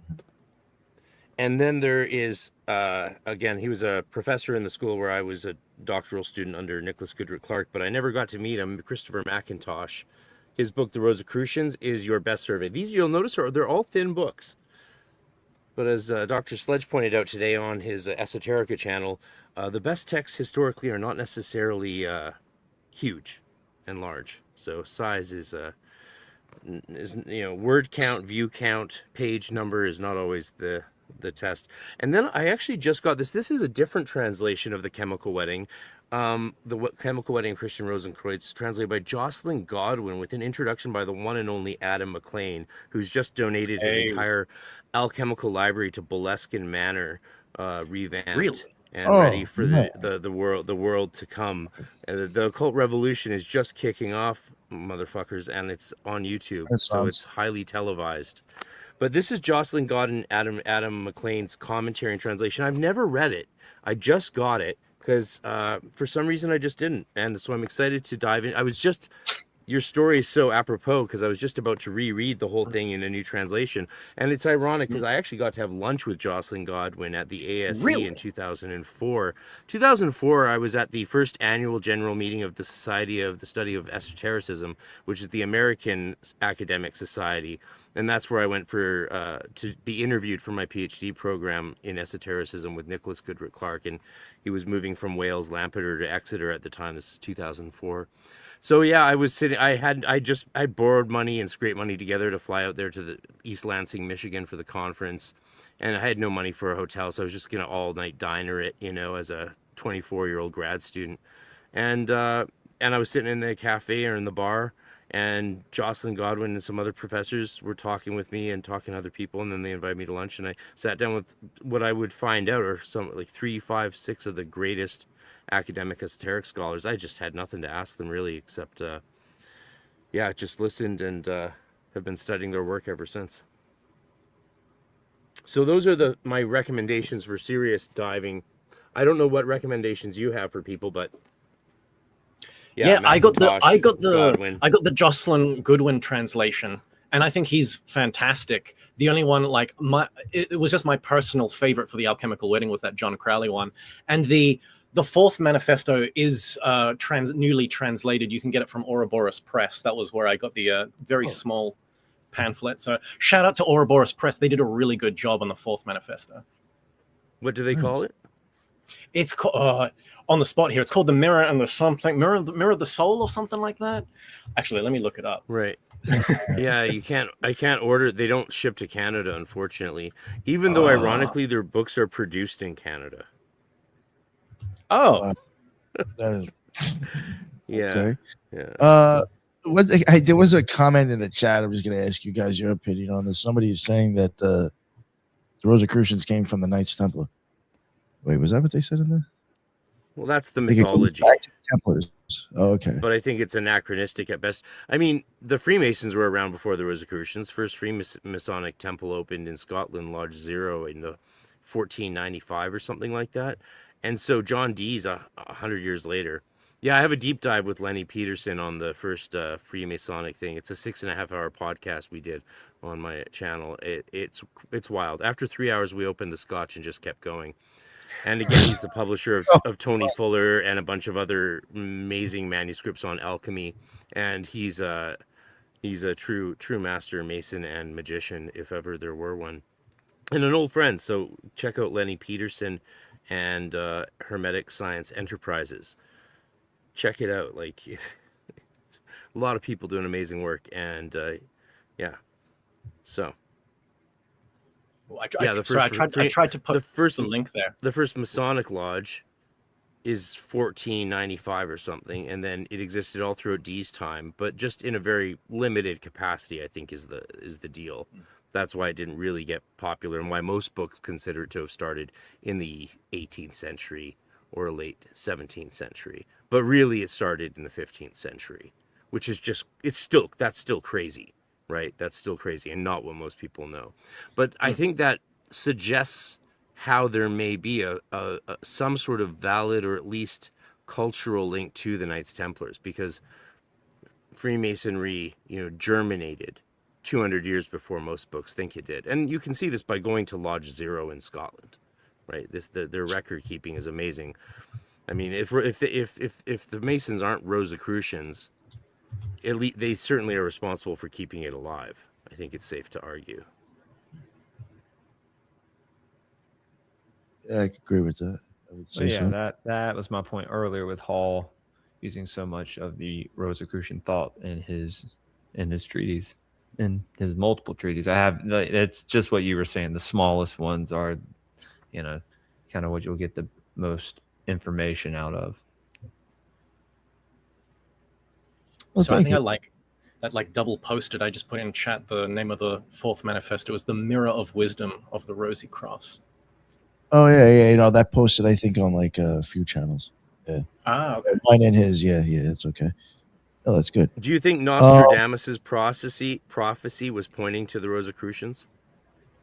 I actually have never read Nostradamus, so that's he has another. a particular prophecy that seems to point to them, like written 100 years earlier, about a group of people emerging from the mountains of northern Germany. That's interesting. That's very interesting. Actually, I guarantee I read it in one of these books, so I might find the exact quote. Go ahead. I mean, that's kind of interesting. Then you think of like Franz Hartmann going into the mountains and getting initiated into Rosicrucianism. Franz fucking Hartmann, another guy people need to pay more attention to. Yes. William Wynne Westcott praised him vastly, and he was one of the founders of the OTO. Hartmann, a medical doctor and Rosicrucian. I audiobooked his whole book, Magic, White, and Black, on my podcast. The whole audiobook is podcasted. Sorry, I just had a quick point for Richard. I saw the title of the book he placed in the chat. It's very interesting to me because in Buddhism, we have a concept called Adarsha Yana, which it means the mirror-like wisdom. So there is absolutely like a kind of throughway in the way that people perceive that primordial ground. I think Richard even kind of referenced it maybe an hour ago, but he definitely referred to it as a kind of like place where wisdom is both free and empty. So I think there's I'm an axialist, I'm not a perennialist, but I think there's a perennial idea there. Oh, definitely, 100%. I was gonna, yeah. Hey, was it Freda RC? You did the Magic, White, and Black, right? Can I ask you something? That's awesome. In one of the footnotes, this is actually from ages ago, so I'm not sure if you remember this. In one of the footnotes in Franz Hartmann's Magic, White, and Black, he talks about. There's a line where he's talking about something, and then in the footnote he's like, "And I knew a guy called Prestel." And he says this guy had like magic powers and once got accosted by highwaymen and was able to like project an illusion of himself and run away. But then that's like the random story. But to that, he says, and Prestel never attained to the great work because he could never find a female pure enough to do a certain alchemical working. And when I read that, I was like, dog, hold up. What? Franz Hartmann dropping some tantric stuff in, but I've asked people this and they're like, oh no, that's just a working with nature. The female is the working with nature. And I'm like, but if it's just a working with nature, then why didn't he just do it? Like, why was he waiting for a female who was pure enough to do an alchemical working with? Like, that's Tantra. What's your take on that? What's your take? If you remember. I mean, the obvious answer is he couldn't procreate.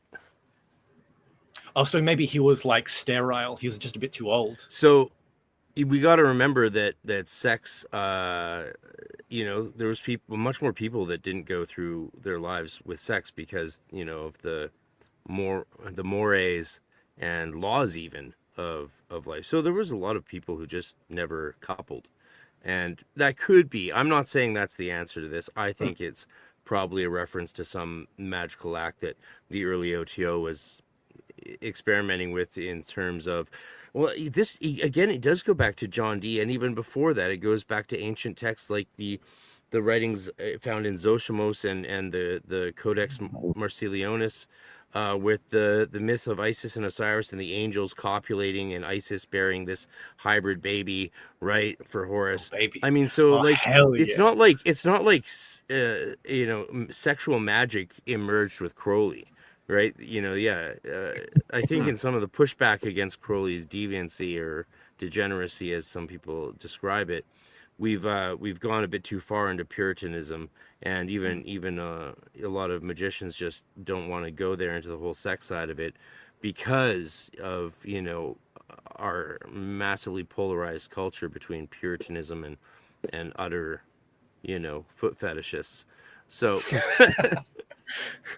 so yeah, they probably were referring to something sexual because that sexual myth and ethos was so entwined with spiritual practice. And a lot of the writings we don't see published and quoted by academics a lot, or by even mainstream occult authors, pertain to that stuff just because it's so strange. Like, creating homunculi with jizz, like blood magic, like all these things exist throughout history, but we don't actually study them historically very much. Probably because, professors aren't going to get tenure talking about that shit at conferences. Yeah. And but magicians are like, tell me about it so I can make my rituals more authentic with my chick. Can I take a crack at that metaphor if anyone matters? Because I am the resident tantric. It kind of makes sense, right? So good. I actually understand what he's talking about. Yo, He's your talking microphone's about, He's roboting. Sorry Yeah. Yeah, try again now, Jen. There you go. Oh, he left. Oh, yeah. I just thought I'd ask that, by the way, because you're like the only other person I've ever met who's actually read that book.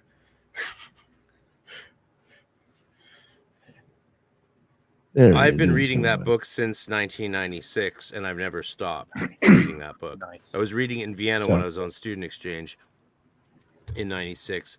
And in Vienna Waldorf High School, you had religion class that was mandatory, but one of the options for religion class was titled in German Zum Thema Magie.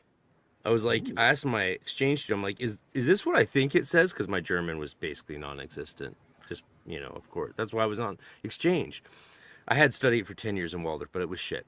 And she's like, that's the theme of magic. It says the theme of magic. I'm like, so you have a religion studies class and you can do the theme of magic? She's like, yeah, of course. I'm like, oh, yeah, of course. I was from a Waldorf school in Canada, but no, there was no classes on magic or Catholicism or Buddhism or atheism or any. It was mandated by the Austrian government to study religion. So I went to magic class, and the teacher was a member of the Steiner Christian community. He was a priest, but didn't know anything about magic. He just thought it would be fun to talk about what it might be, and he had no knowledge. And I was reading Franz Hartmann, so I ended up teaching the class in English for the rest of the semester. Nice. It sounds like he was very nonplussed, but like he couldn't deny the amount of information I was bringing. And I was just literally reading from Hartmann on the bus home every day. And I was in Zelator in the Golden Dawn, so I had been practicing a lot for almost a decade by that point. But yeah, Hartmann is so underrepresented, and that's why I audiobooked Magic White and Black. I hope we can bring Hartmann back, you and me. Yeah. I'm glad you read it. Hell yeah. I don't appreciate that fucking story. I know like Jin wants to like pop in, but I want to ask, like, do you take I'm like stoked to hear what Jin says, but yeah, go for it. Let's see what Jin says. No, go first. Okay, go ahead. I wanted to ask, what is it, Frater again, with Franz Hartmann's system that he lays out in Magic Black and White, would you consider that Neoplatonic mysticism with the whole focusing on the heart and awakening the inner man and then aligning the inner man's will with the will of the world soul? I mean, it sounds hermetic and Neoplatonic to the extent that those ideas are very similar, but I don't think I would call it strictly Platonic or Neoplatonic or hermetic, because it's sort of blended for those guys. I think they came out of a culture where they were just those ideas had survived the traumas of the Renaissance, the witch craze, the Enlightenment, and they were just starting to look at these things freshly without too much persecution. Obviously, most places magic was still illegal and all that, but they were starting to really have, I think, the beginning of what we would call a holistic view of things in a freer intellectual climate. And so I don't think it's only when you fast forward 100, 150 years to us that we start saying, okay, no, we've had the holistic view for a long time. Now we need scholarship and academic research to come in and really, apportion the traditions and follow each stream and estuary in a precise way. I don't think those guys were worried about that. I think they were worried about redeveloping spiritual praxis that they inherited from the ancient world in general, and use them in a way that actually had meaning for the modern day people who were just starved of, at the beginning of the spiritual starvation, which came with Puritanism and the Enlightenment, and which we're at the apex of now, I think, today. Now let's talk Tantra, Jin. Come on, baby. Okay, how's my mic? Good. You're Okay, yeah. okay. I I think it apologize. was I your need a new connection. cable. Wasn't the quality Yeah, of your it's mic. my cable. I apologize. I need a new one. I won't cheap out next month. Okay. But okay, so I totally got it. I think basically we call it karma mudra. We don't call it. It's not. Karma mudra does not even need to be practiced with a consort. A consort can also be your own breath, your ruach, to make a pun, or your shakti or your prana. And it also happens in visualization. So you visualize having a consort, or as some would say in Tantric Buddhism, the dakinis might arise before you. The Sangha of dakinis might arise before you, which are actual sky witches, as we would call them. So the quest to find the perfect tantric consort is sort of perennial as well, and many laws write about the ups and downs of trying to find a Your proper mic is. consort. Mic is. Oh, going. it's doing it again. Yeah, I don't know if it's maybe the cable or maybe if you get too loud, sometimes the bandwidth fucks up. Is it better now? Yeah, a little bit. Yeah, it's fine now. Yes. Is it good? Oh yeah, that's even better. Oh, okay. My apologies. So basically, you want a tantric consort that is of a certain age, is of a certain caste, is of a certain quality. Now, because Tantra tends to frame itself as non-dual, you can actually have what's called a pujari or a chandali. A pujari is the right-handed consort, you could say. She is the high caste Brahmin princess, usually a girl of 16. I'm just saying. I'm just saying conceptually. I'm not saying like to be an edgelord, but that's usually what the age that's given. And she has to be a virgin. Now, Chandali is conceptually 16, but she actually can be a girl of any age, and often it can be a prostitute as well. So, as long as they are skilled in sex tantra. Now, what is a Chandali, you might ask? Well, a Chandali means someone who's an outcaste. It doesn't necessarily mean a low caste, but it can. It can mean a tribal girl. It can mean a girl who's actually initiated into the Grove mysteries, the mysteries of the 7 matrikas, the 7 mothers. So it's a pujari is someone who's trained in orthodox rites. So you can see it's like a left-handed path consort or a right-handed path consort. So in a non-dual way, we would say that your breath is obviously your consort or your visualization or the sky wives themselves. But in a more maybe outer temple way or outer explanation way, it would actually be a physical female consort, because women are, of course, more empty and more able to, as we would say, to be vessels of the skywives themselves. The actual dakinis can speak through women, but it is not how Western magicians understand it. They do not speak as like channeled mediums. It is in very subtle movements, whispers, looks, glances, touches. It is absolutely not in the gross or Vok city, in subtlety. So anyways, I just thought that is interesting because I kind of understood like he's looking for a sattvic consort, one that is pure. And then the other idea is that you look for one that is tamasic, one that is impure. And then you meet them together in the middle pillar in this rajasic act. So consort yoga or yab yam, as we would say in Tibetan. Anyways, thank you guys. Sorry about that. Yeah, Mike is on a screw up too now. Thank you. Oh, thank you. Good. All right. Was there fuck, I did have a question and I forgot to. I did that earlier a few times. When it comes to Rosicrucianism, Frat RC, was there anything that you wanted to add or anything before we start to wrap it up that maybe we didn't talk about or you think is important? Or you know what? Actually, I remember.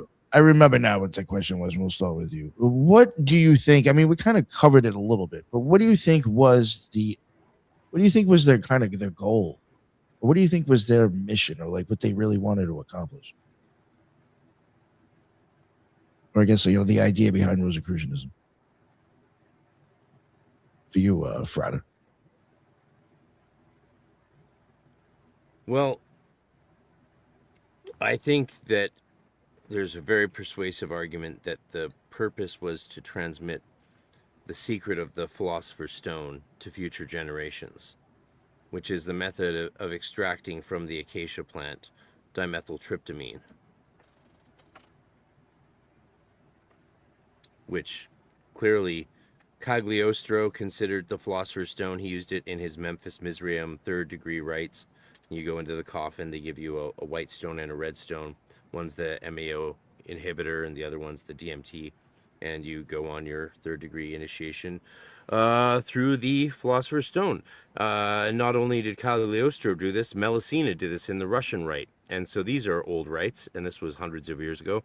So if those guys had the understanding alchemically of how to extract DMT from acacia, then it reasons that they learned it from someone, right? So maybe Edward Kelly wasn't joking when he called all other alchemists fools and not in possession of the secret of the red powder that only he had. Maybe that was true.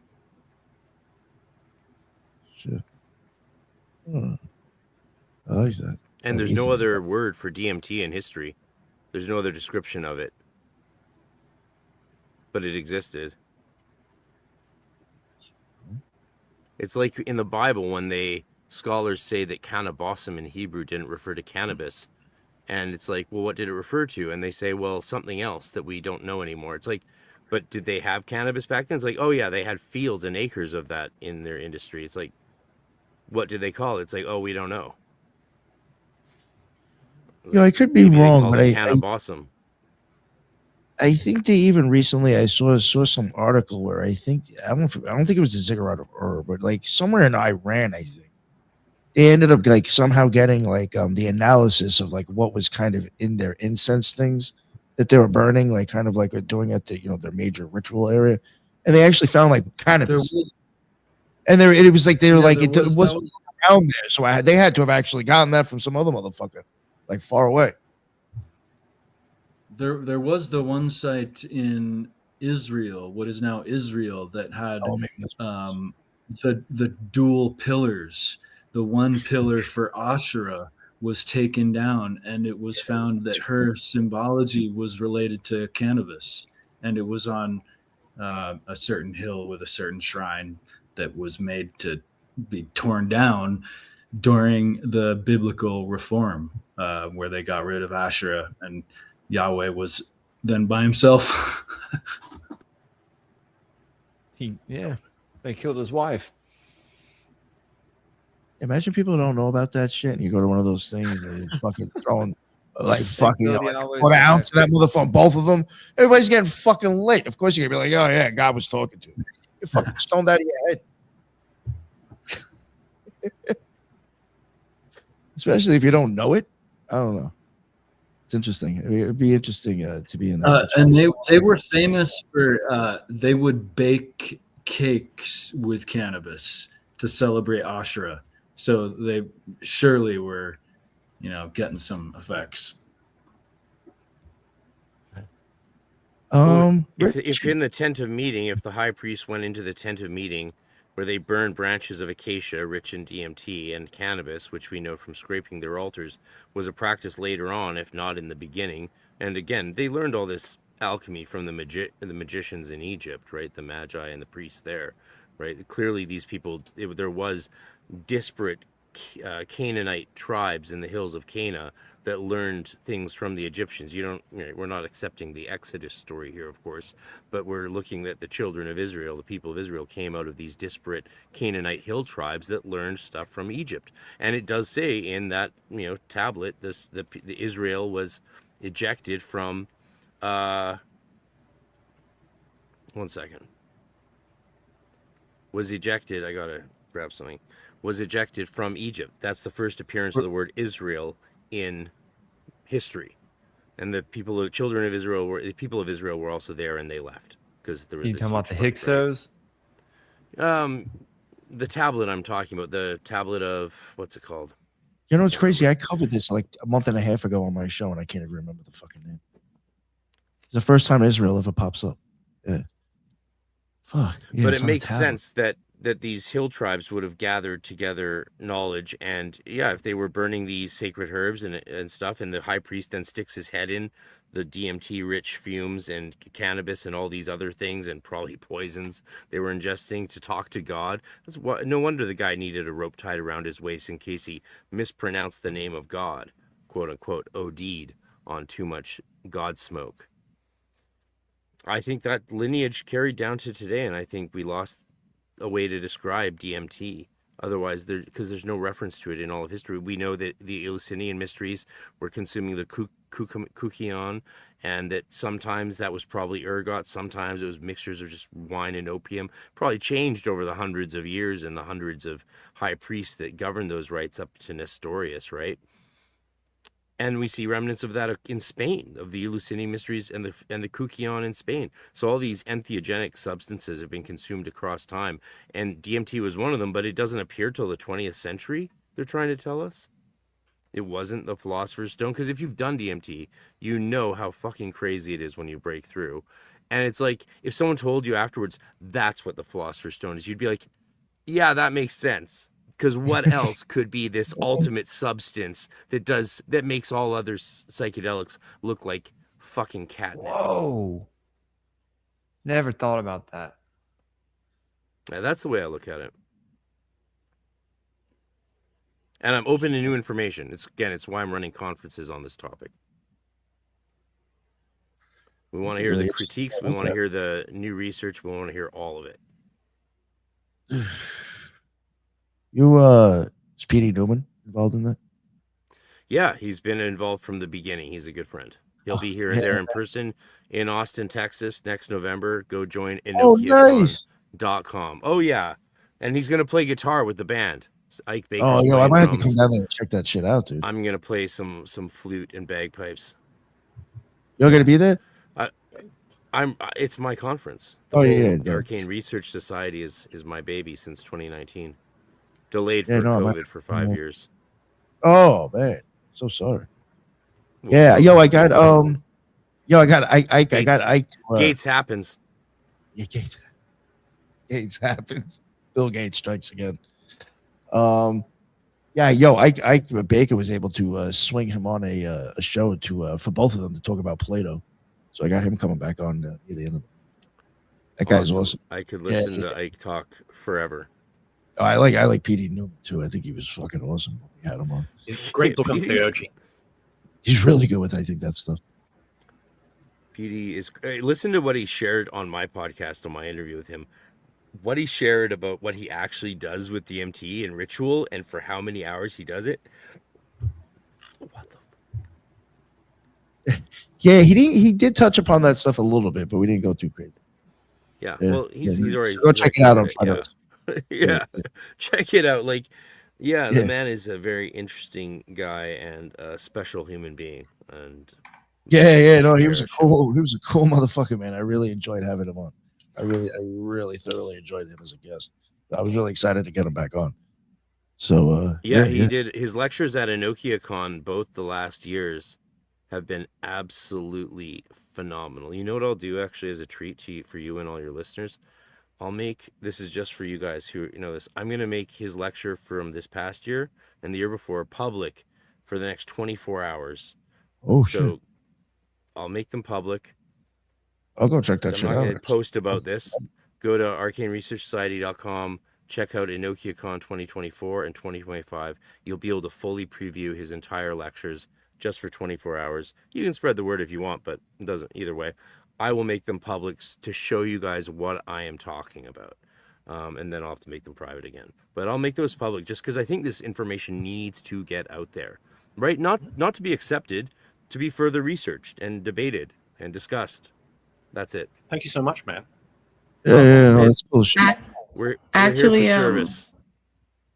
Actually, I was thinking Rachel would be interested in that too. Oh, I'll yeah, send Richard. Occult Rejects the actual direct link so you can post Yeah, it to yeah. your. You got an email list? Yeah. I'll give you my email after the show for sure. Yeah. Send it to your Yeah, email then, list. I don't care if it gets. I want to promote what I'm doing. So if this is a gesture, then also the information is just fucking nuts. I mean, it's yeah, I not can actually necessarily send that all out to fully my accepted, but I'm actually more interested in debates against his argument at this point because I'm so convinced I need to see more evidence against what he is saying. That's how we prove things, is by the inability to disprove them. So that's so important. Anyway. Yeah, I know he's been going. I mean, I've only known him for so long, but I've just noticed like that's his thing. That like DMT and a few other things I've seen him like kind of not promote, but like talk about. Could this be possibly have been used, back in the day? So I think whatever. Dee and Kelly were very likely using DMT. I think that's what gave birth to the Enochian system. Ugh. Just think shit, man. So, Richard, what about you, sir? Anything you want to leave us about Rosicrucianism? Oh, yeah, and I guess the same question. And if there was anything that he left out, like, what do you think was kind of like, what did they want to leave people with? What was the thing that what was their deal? My take, not to take anything away from what Frederossi said, but my take on Rosicrucianism is they wanted people to awaken. And this is something, awakening is nebulous. Like New Age people say, you got to awaken, man. Or, some more political people be like, take the red pill or wake up, bro. That's not awakening. What they wanted was for people to incarnate the Christ or the Word more specifically, to work with the Word, to do something. And what is the Word? What is the Christ in this context? To them, I believe it is something that is an intercessor between matter and spirit. Whether they wanted to condense spirit into matter or they wanted to be more Gnostic and spiritualize matter and escape, I think it's the opposite. They wanted to spiritualize matter.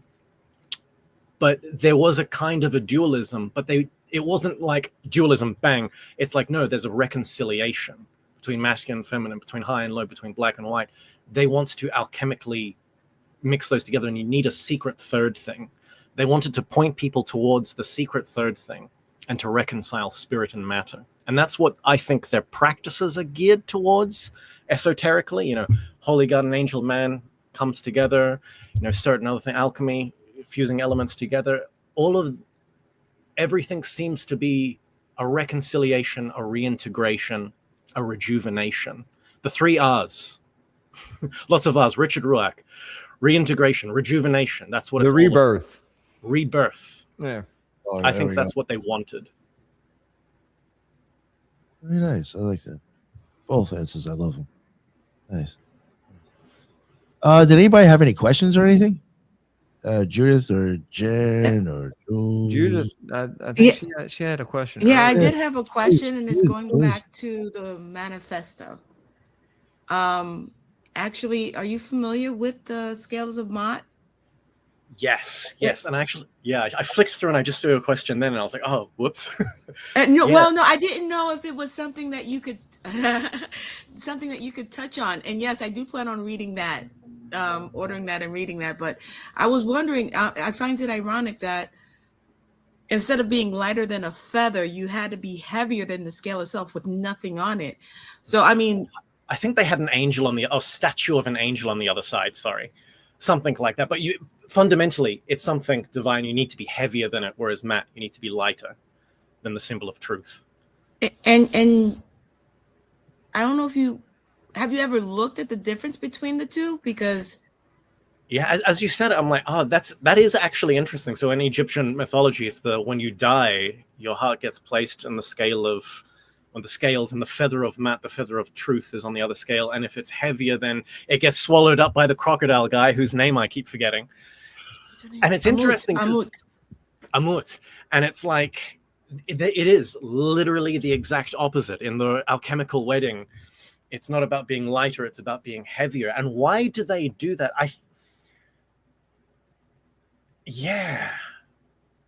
I don't know. I don't know, because for me, it's like, it may be that thing that I was saying, but the difference between Gnosticism, like Gnostics see the world as like, oh no, you got to escape. So you divinize matter, you spiritualize it, you refine matter, and you escape outwards. So of course you want it to be lighter. But the other way is also, you thicken the spirit, and then you crystallize it, and you divinize matter. So the Rosicrucians seem to be, hence the utopianism, hence that kind of thing. So it may be this concept of what they want. It's the same thing with the scale of matter. You need to be virtuous, but the appearance is the virtue actually has a weight in the Rosicrucian system, so it becomes heavier. That's their idea. Whereas in the Egyptian, it seems to be almost more Gnostic. It's to be virtuous is to be lighter. But the whole thing is it's you need the virtue. You need the virtue as the thing that connects it both. It connects both the scales. But that's a very interesting thing. I actually, that never would have come to my mind unless you pointed that out. Thank you for that question. Thank you. All right. What about you, Friday? You got any thoughts on that at all? Had a distraction for the last part. Sorry. I love the idea of the heaviness, and I don't know. I don't have any thoughts on that. It makes me think, you have to have substance to bring to the work. And you notice how in our world, people who don't tend to need spirituality or want it tend to maybe not have so much to deal with. And it makes me think of modern Rosicrucians like Valentin Tomberg, who was the spiritual successor of Rudolf Steiner. He talks about these paths being for people who are actually, like, he talks about Hermeticists as actually being kind of disabled, which I think is adorable because, we all need different things to get through this world. And just like spirituality is something that some of us need, not having spirituality is something that others of us need. So, it's not about awakening the whole planet. It's about permitting spiritual freedom, human freedom, and allowing people to follow their own paths. And that's what Rudolf Steiner, as a Rosicrucian, I think really left behind him as a message that is valuable to us today. Freedom. I think I'm talking mostly to Americans, right? So, I mean, you guys are the last bastion for better or for worse. And if you guys fall apart, we're all fucked. Yeah, it's very unfortunate because a lot of Christians are scared to read these Rosicrucian texts, man. They look at it and they go, oh, it's satanic, it's evil, and it's hard to get them past that, that point. But I think that's what Tomberg was arguing against, is saying that we should get them to read this stuff. Leave them alone. Leave your fundamentalist Sunday church Christian. Yeah, they're not disabled like we are. So you think that if we're rejects someone and finds retards, it, then it's meant for them, then they'll seek out the knowledge? If you need it, you seek. Right. And if you seek, you find. Okay. But yeah. Let muggles be muggles, man. I hear you. Let it be. I agree. The contrast in the scales, I think, kind of reflects to what Richard, you were saying earlier, and the whole element of Rosicrucianism, perhaps anyway, that with Ma'at, it's death and we have to let things go. Whereas the teachings of Rosicrucianism, as you pointed out, is kind of like bring it to the world, right? You have to bring your elements and your weight and put it forth, right? Maybe as a contrast. Well, as was it Fredo Rossi was saying, I think that comment just came up saying, hooray, everyone is on their own path. NPC is a bad word. I like to say people have normal person consciousness. If someone has normal person consciousness, leave them as they be. I like to say there's like three things. There's the religious, the spiritual, and the mystic. A religious person fundamentally believes that there's something beyond the veil, but they don't actually care. What they want is ethics. Derive morality from the ontology. Give me the Bible. Give me a book that has all the answers, and then let me live my life. That's a religious person.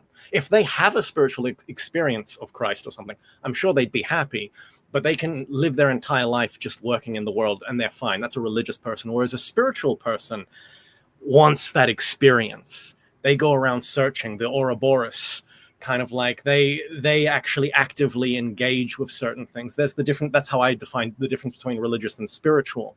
And the spiritual person may be more eclectic. And the final one, the lowest one, is the mystic, which I would say a mystic doesn't choose to be a mystic. That's when something beyond the veil reaches down and pulls you up. And like, mystics are just mystics. We can learn from them and take things from them, but they're doing their own thing. They're doing their own thing. And the religious people respects them. Spiritual people may learn from them, but it's like, there's a certain 3-tier category there. And with the religious people, they're happy. Maybe you could get them to read Swedenborg or The Cloud of Unknowing, but I don't know if you could get them to read Heinrich Agrippa's 3 books of occult philosophy. That might be a bit beyond them. Well, they don't need to.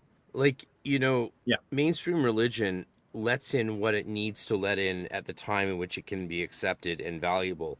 And you saw this with, here's a random example, the intrusion of pop music and hippie folk music and guitar music into churches, right? That's such an easy thing to criticize, especially as a Latinist and a traditionalist like myself. I want so much incense that little Susie and Bobby are choking in the pew, right? Saying, "Mama, please make it stop." That's how much traditionalism I want. But when you go into a church and you see these guys playing guitars like, "In my life, you are the spirit," and see everyone praising, like, that is just as magical as any Golden Dawn ceremony I've ever been a part of. That's just as powerful as any British Columbia First Nations sweat lodge I've been dancing around naked in high school with all the classmates and teachers and you name it. Because, yeah, it's the West Coast hippie way, right? Like, we just go for it. It all works. It all works really well, and it meets people where they're at. You want to see occultism of influencing or esoteric thought influencing the mainstream churches? It happens all the time. Valentin Tomberg brought all of his life's work mainstream into Catholic Christianity, and he says explicitly because he thought it would allow it most to survive. And the reason any of us know the Meditations on the Tarot published by Anonymous, Valentin Tomberg, I've done a series on my YouTube, is because he decided that was the appropriate vessel to carry these teachings forward, and it worked. You see this almost 100 years before him with the Golden Dawn initiate, Evelyn Underhill, who I did my PhD on. She was a mainstream Anglican, and to this day, if I present a workshop at an Anglican church here or Episcopal church in the States on contemplative prayer and Evelyn Underhill, that means I get to talk about her little book, Practical Mysticism, 1915, 1920. And the first exercise in it is Meditation 1 from the Golden Dawn. I have that book on my bookshelf, still haven't read it. So that's Golden Dawn magic and meditation, Hermetic practice, fully now almost over 100 years in the Anglican mainstream. Not only in the mainstream, elevated as almost gospel level credibility in the Anglican spiritual world. So massive amounts of influence from esoteric practitioners hits the mainstream. It's happening, it's there. And there's much more dialogue and interplay than I think we often, realize. Totally agree with that. Thank you for mentioning that, actually. Just happen to be part of the club. I need for life. Yeah, there he is. All right. Nice. What are you drinking in there? I was going to ask you. I am having a Friday night margarita, baby. Nice. Tequila is celiac's best friend. Yeah. I do have a alchemy lecture to prep for the rest of the evening, hit the hay by midnight, and I'm on the West Coast, so it's only 8 o'clock here where I am. Yeah, and then I've got a 8 a.m. D&D game playing World of Darkness with Jason Louv, and then at noon I have a 2-hour lecture on Alchemy to Golden Dawn Initiates. Oh, shit. Nice. Alchemy. What do you how you doing that? How do you get that structured? Well, Melissa Seams is an amazing historian who's just done an expose on one of the original Golden Dawn temples, and she has a great article analyzing the alchemy of the neophyte initiation in the Golden Dawn, the 00 or not initiation. And it's very interesting because she wrote it with a psychologist who incorporated Jungian psychology. So they're all reading that, and we're going to comment on that. But then I'm going to obviously try and convince them to read Brian Cotnoir's 2 books that I showed you. And there's a third, The Emerald Tablet, because like there are modern authors that are doing whose books function as synopses or distillations, transformations of lead into gold of hundreds of books that went before them, whether they read those books or not. There is such phenomenal work being done these days in just tiny little booklet forms, even, right? Again, like Dr. Sledge pointed out today on Esoterica channel, it's not all about size. And yo, next time you talk to him, be like, yo, you told my boy on Instagram you come on the podcast, and now you're not answering him. Did he tell you that? He gave me his email, and I emailed him, and now he hasn't answered me. But he said, yeah, I'd love to. Yo, I told people I got all excited. He hasn't responded to my last email since he was here in person drinking absinthe with me at my conference. And so I haven't gotten a response either. And all I'm trying to do is send him money. So if he's too busy to even be sent money, good luck getting him. Yeah, right. I can see that. He hasn't been on mine. I'm just trying to pay the motherfucker. Yeah, dude, I got all excited. I was like, holy shit, he answered me on Instagram. He's busy. He's a busy guy. Oh, no, I know he is. It was just, that was a huge name. I was like, holy fuck, this guy. Yeah, his new library set up, his new 4K camera, and his new bit on theurgy today. Fucking great. I gave him like a big comment tip or whatever because it's just so important. And his lecture is public also on our 2025 page for EnokiaCon. You can watch his lecture, and it's an argument essentially saying Hermeticism should be taught in the universities, mainstream, everywhere. And his argument for why will fucking melt your head. It's like so good. It's so good. I'm going to do a whole promotional campaign pushing it to universities this year, because the big problem is getting universities to catch up to the modern era. They're caught up in a bunch of nonsense these days, and I'm going to keep that vague. Thank you, sir. Yeah, I think we're already over 2 hours, so I think we'll wrap it up there. Well, Richard, listening to you talk about Rosicrucianism has been such a pleasure. I'm going to go back and watch your rant on Amorc that I missed, man. But you're welcome on my podcast anytime, brother. And I'm going to have all the rejects on, and my goal is to ask them as many fucked up questions as I can think of. Hell yeah! I'll bring some cider. Let's do it. Yeah, bring the cider and ketamine. Oh man, that's a party. All right. I'll bring the cider. You bring the ketamine. I'll bring a dippy. You really have a party. All right. All right. Yeah, I think we'll wrap it up now. Thank you both. But Richard, obviously, I mean, you're the original guest. Brad, that's awesome that you're in chat. You were like, yeah, come on. I was like, fuck yeah, that's cool as shit, dude. So thank you both. But before we wrap this up, I'll have the other rejects promote their own stuff as well. So Judith, Alun, please let everybody know what's up with you. First, thank you for having me. Thank you, Richard and Freight RC. This was a wonderful conversation, enlightening, and it probably could go for, in my opinion, a few more hours. But you can find me at The Loon on YouTube and on X, and I do mindfulness and self-awareness. Thank you. Thank you very much. Appreciate it. And Jin the Ninja. What's going on, sir? What's up? Thank you so much for having me on. Appreciate it, Richard. Appreciate it, Freight RC. Appreciate it, Ethan. Of course, Jules from Grape Hill, and of course Judith. Loon, I really enjoyed this. I don't obviously know that much about Western magic, and I don't even know how much I can contribute most of the time, but it's always interesting to learn about. So if you want to check me out, you can. I'll just plug my Substack, thresholdsaints.substack.com. You can find the whole, almost 100 episodes of the show there, or you can follow me on Twitter at Wukong Reborn, WUKONG Reborn. So thanks, guys. Have a great night. Thank you, sir. I appreciate you coming on. Can I interrupt? Sure. What's your show about, Jin? My show is about serial experiments and speculative ontology, is what I call it.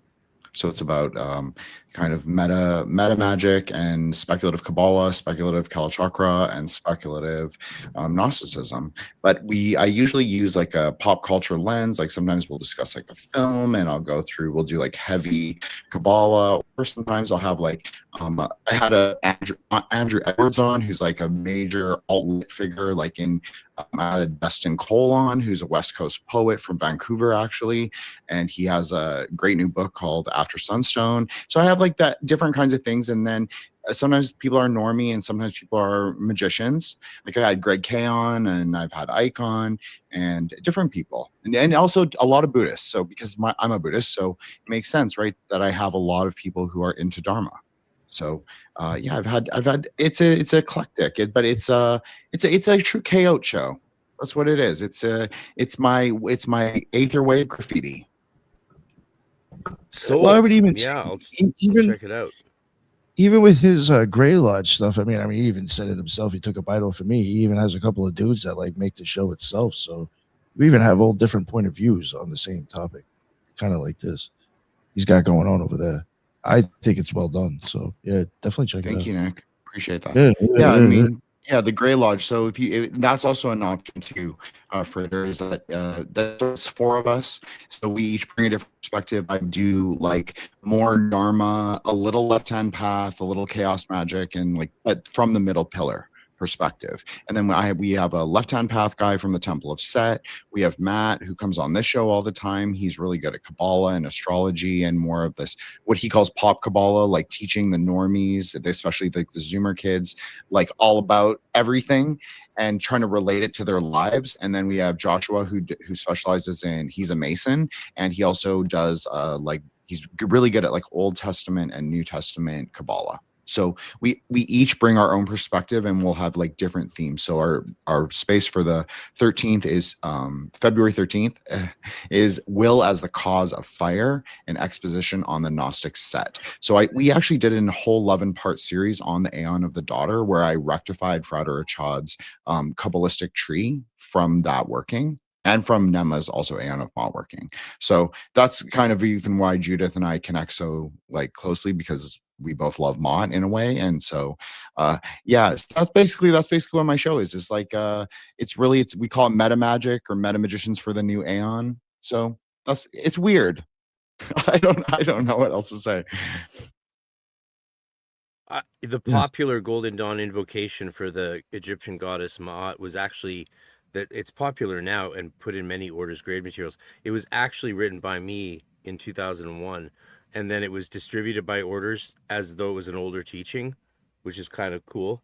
I've never released it publicly, but you're making me think I should. I love the fact that you guys are fellow Ma'atians. So yeah, I look forward to talking to you more, brother. Always great to hear the Eastern perspective on things. And thanks for giving the full pitch for your podcast, because I kind of felt like I needed to hear it from you. And it was actually really enticing. So thank you.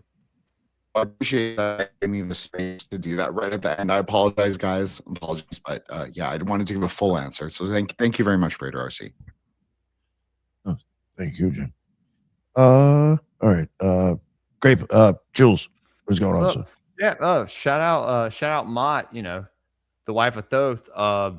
Yeah, that's funny that you have a Grey Lodge, Jen. I have a Grey Lodge, but it is a Patreon tier.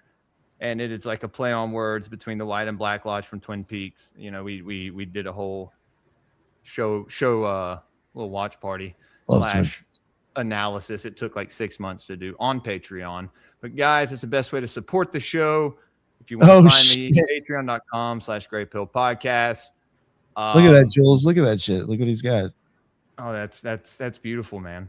The Great Northern Key. Is that Cooper's room? Yes.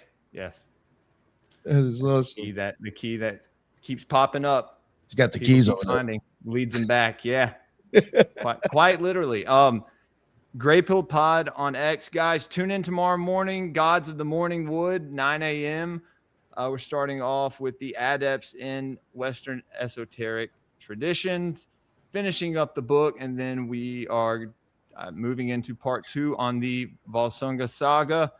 I'm very, very, very excited for that because we're doing a little off story, like the wolf. What was it? The wolf bitches of Thessaly. It's going to be the wolf bitches of Gothland.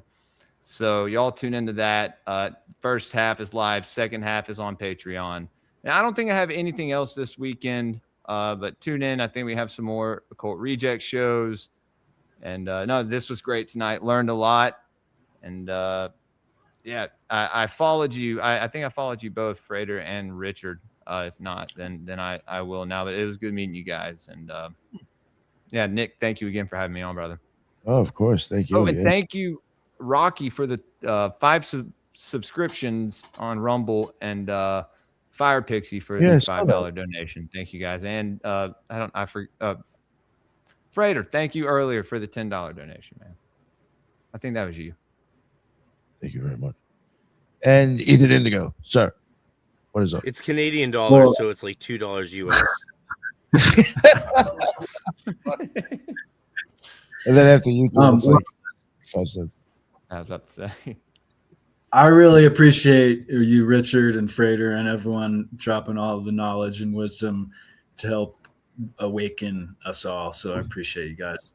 And I love bringing together the East and West, especially Ma'at and Thoth. In fact, there's the Eastern representation of them in Fuzi and Nuwa, essentially.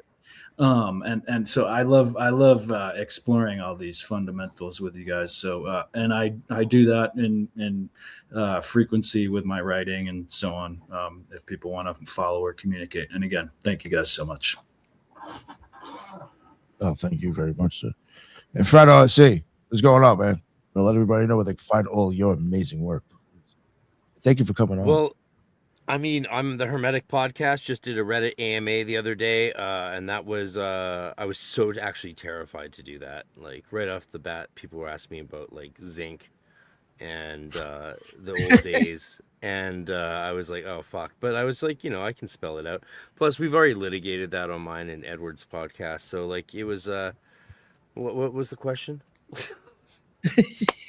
I wasn't. I already interviewed a Llewellyn author today, man. I wasn't expecting to come online, but fortunately, you guys are madmen, so I was absolutely, and mad women, so I was happy to jump on and see what happened. But yeah, you can find me at Hermetic Podcast, Hermetic Mystery School, and really check out. Like, I'm doing a conference in Austin in November, but a workshop in Austin in May with Jason Louv, who's no slouch. Like, the guy's so hardcore.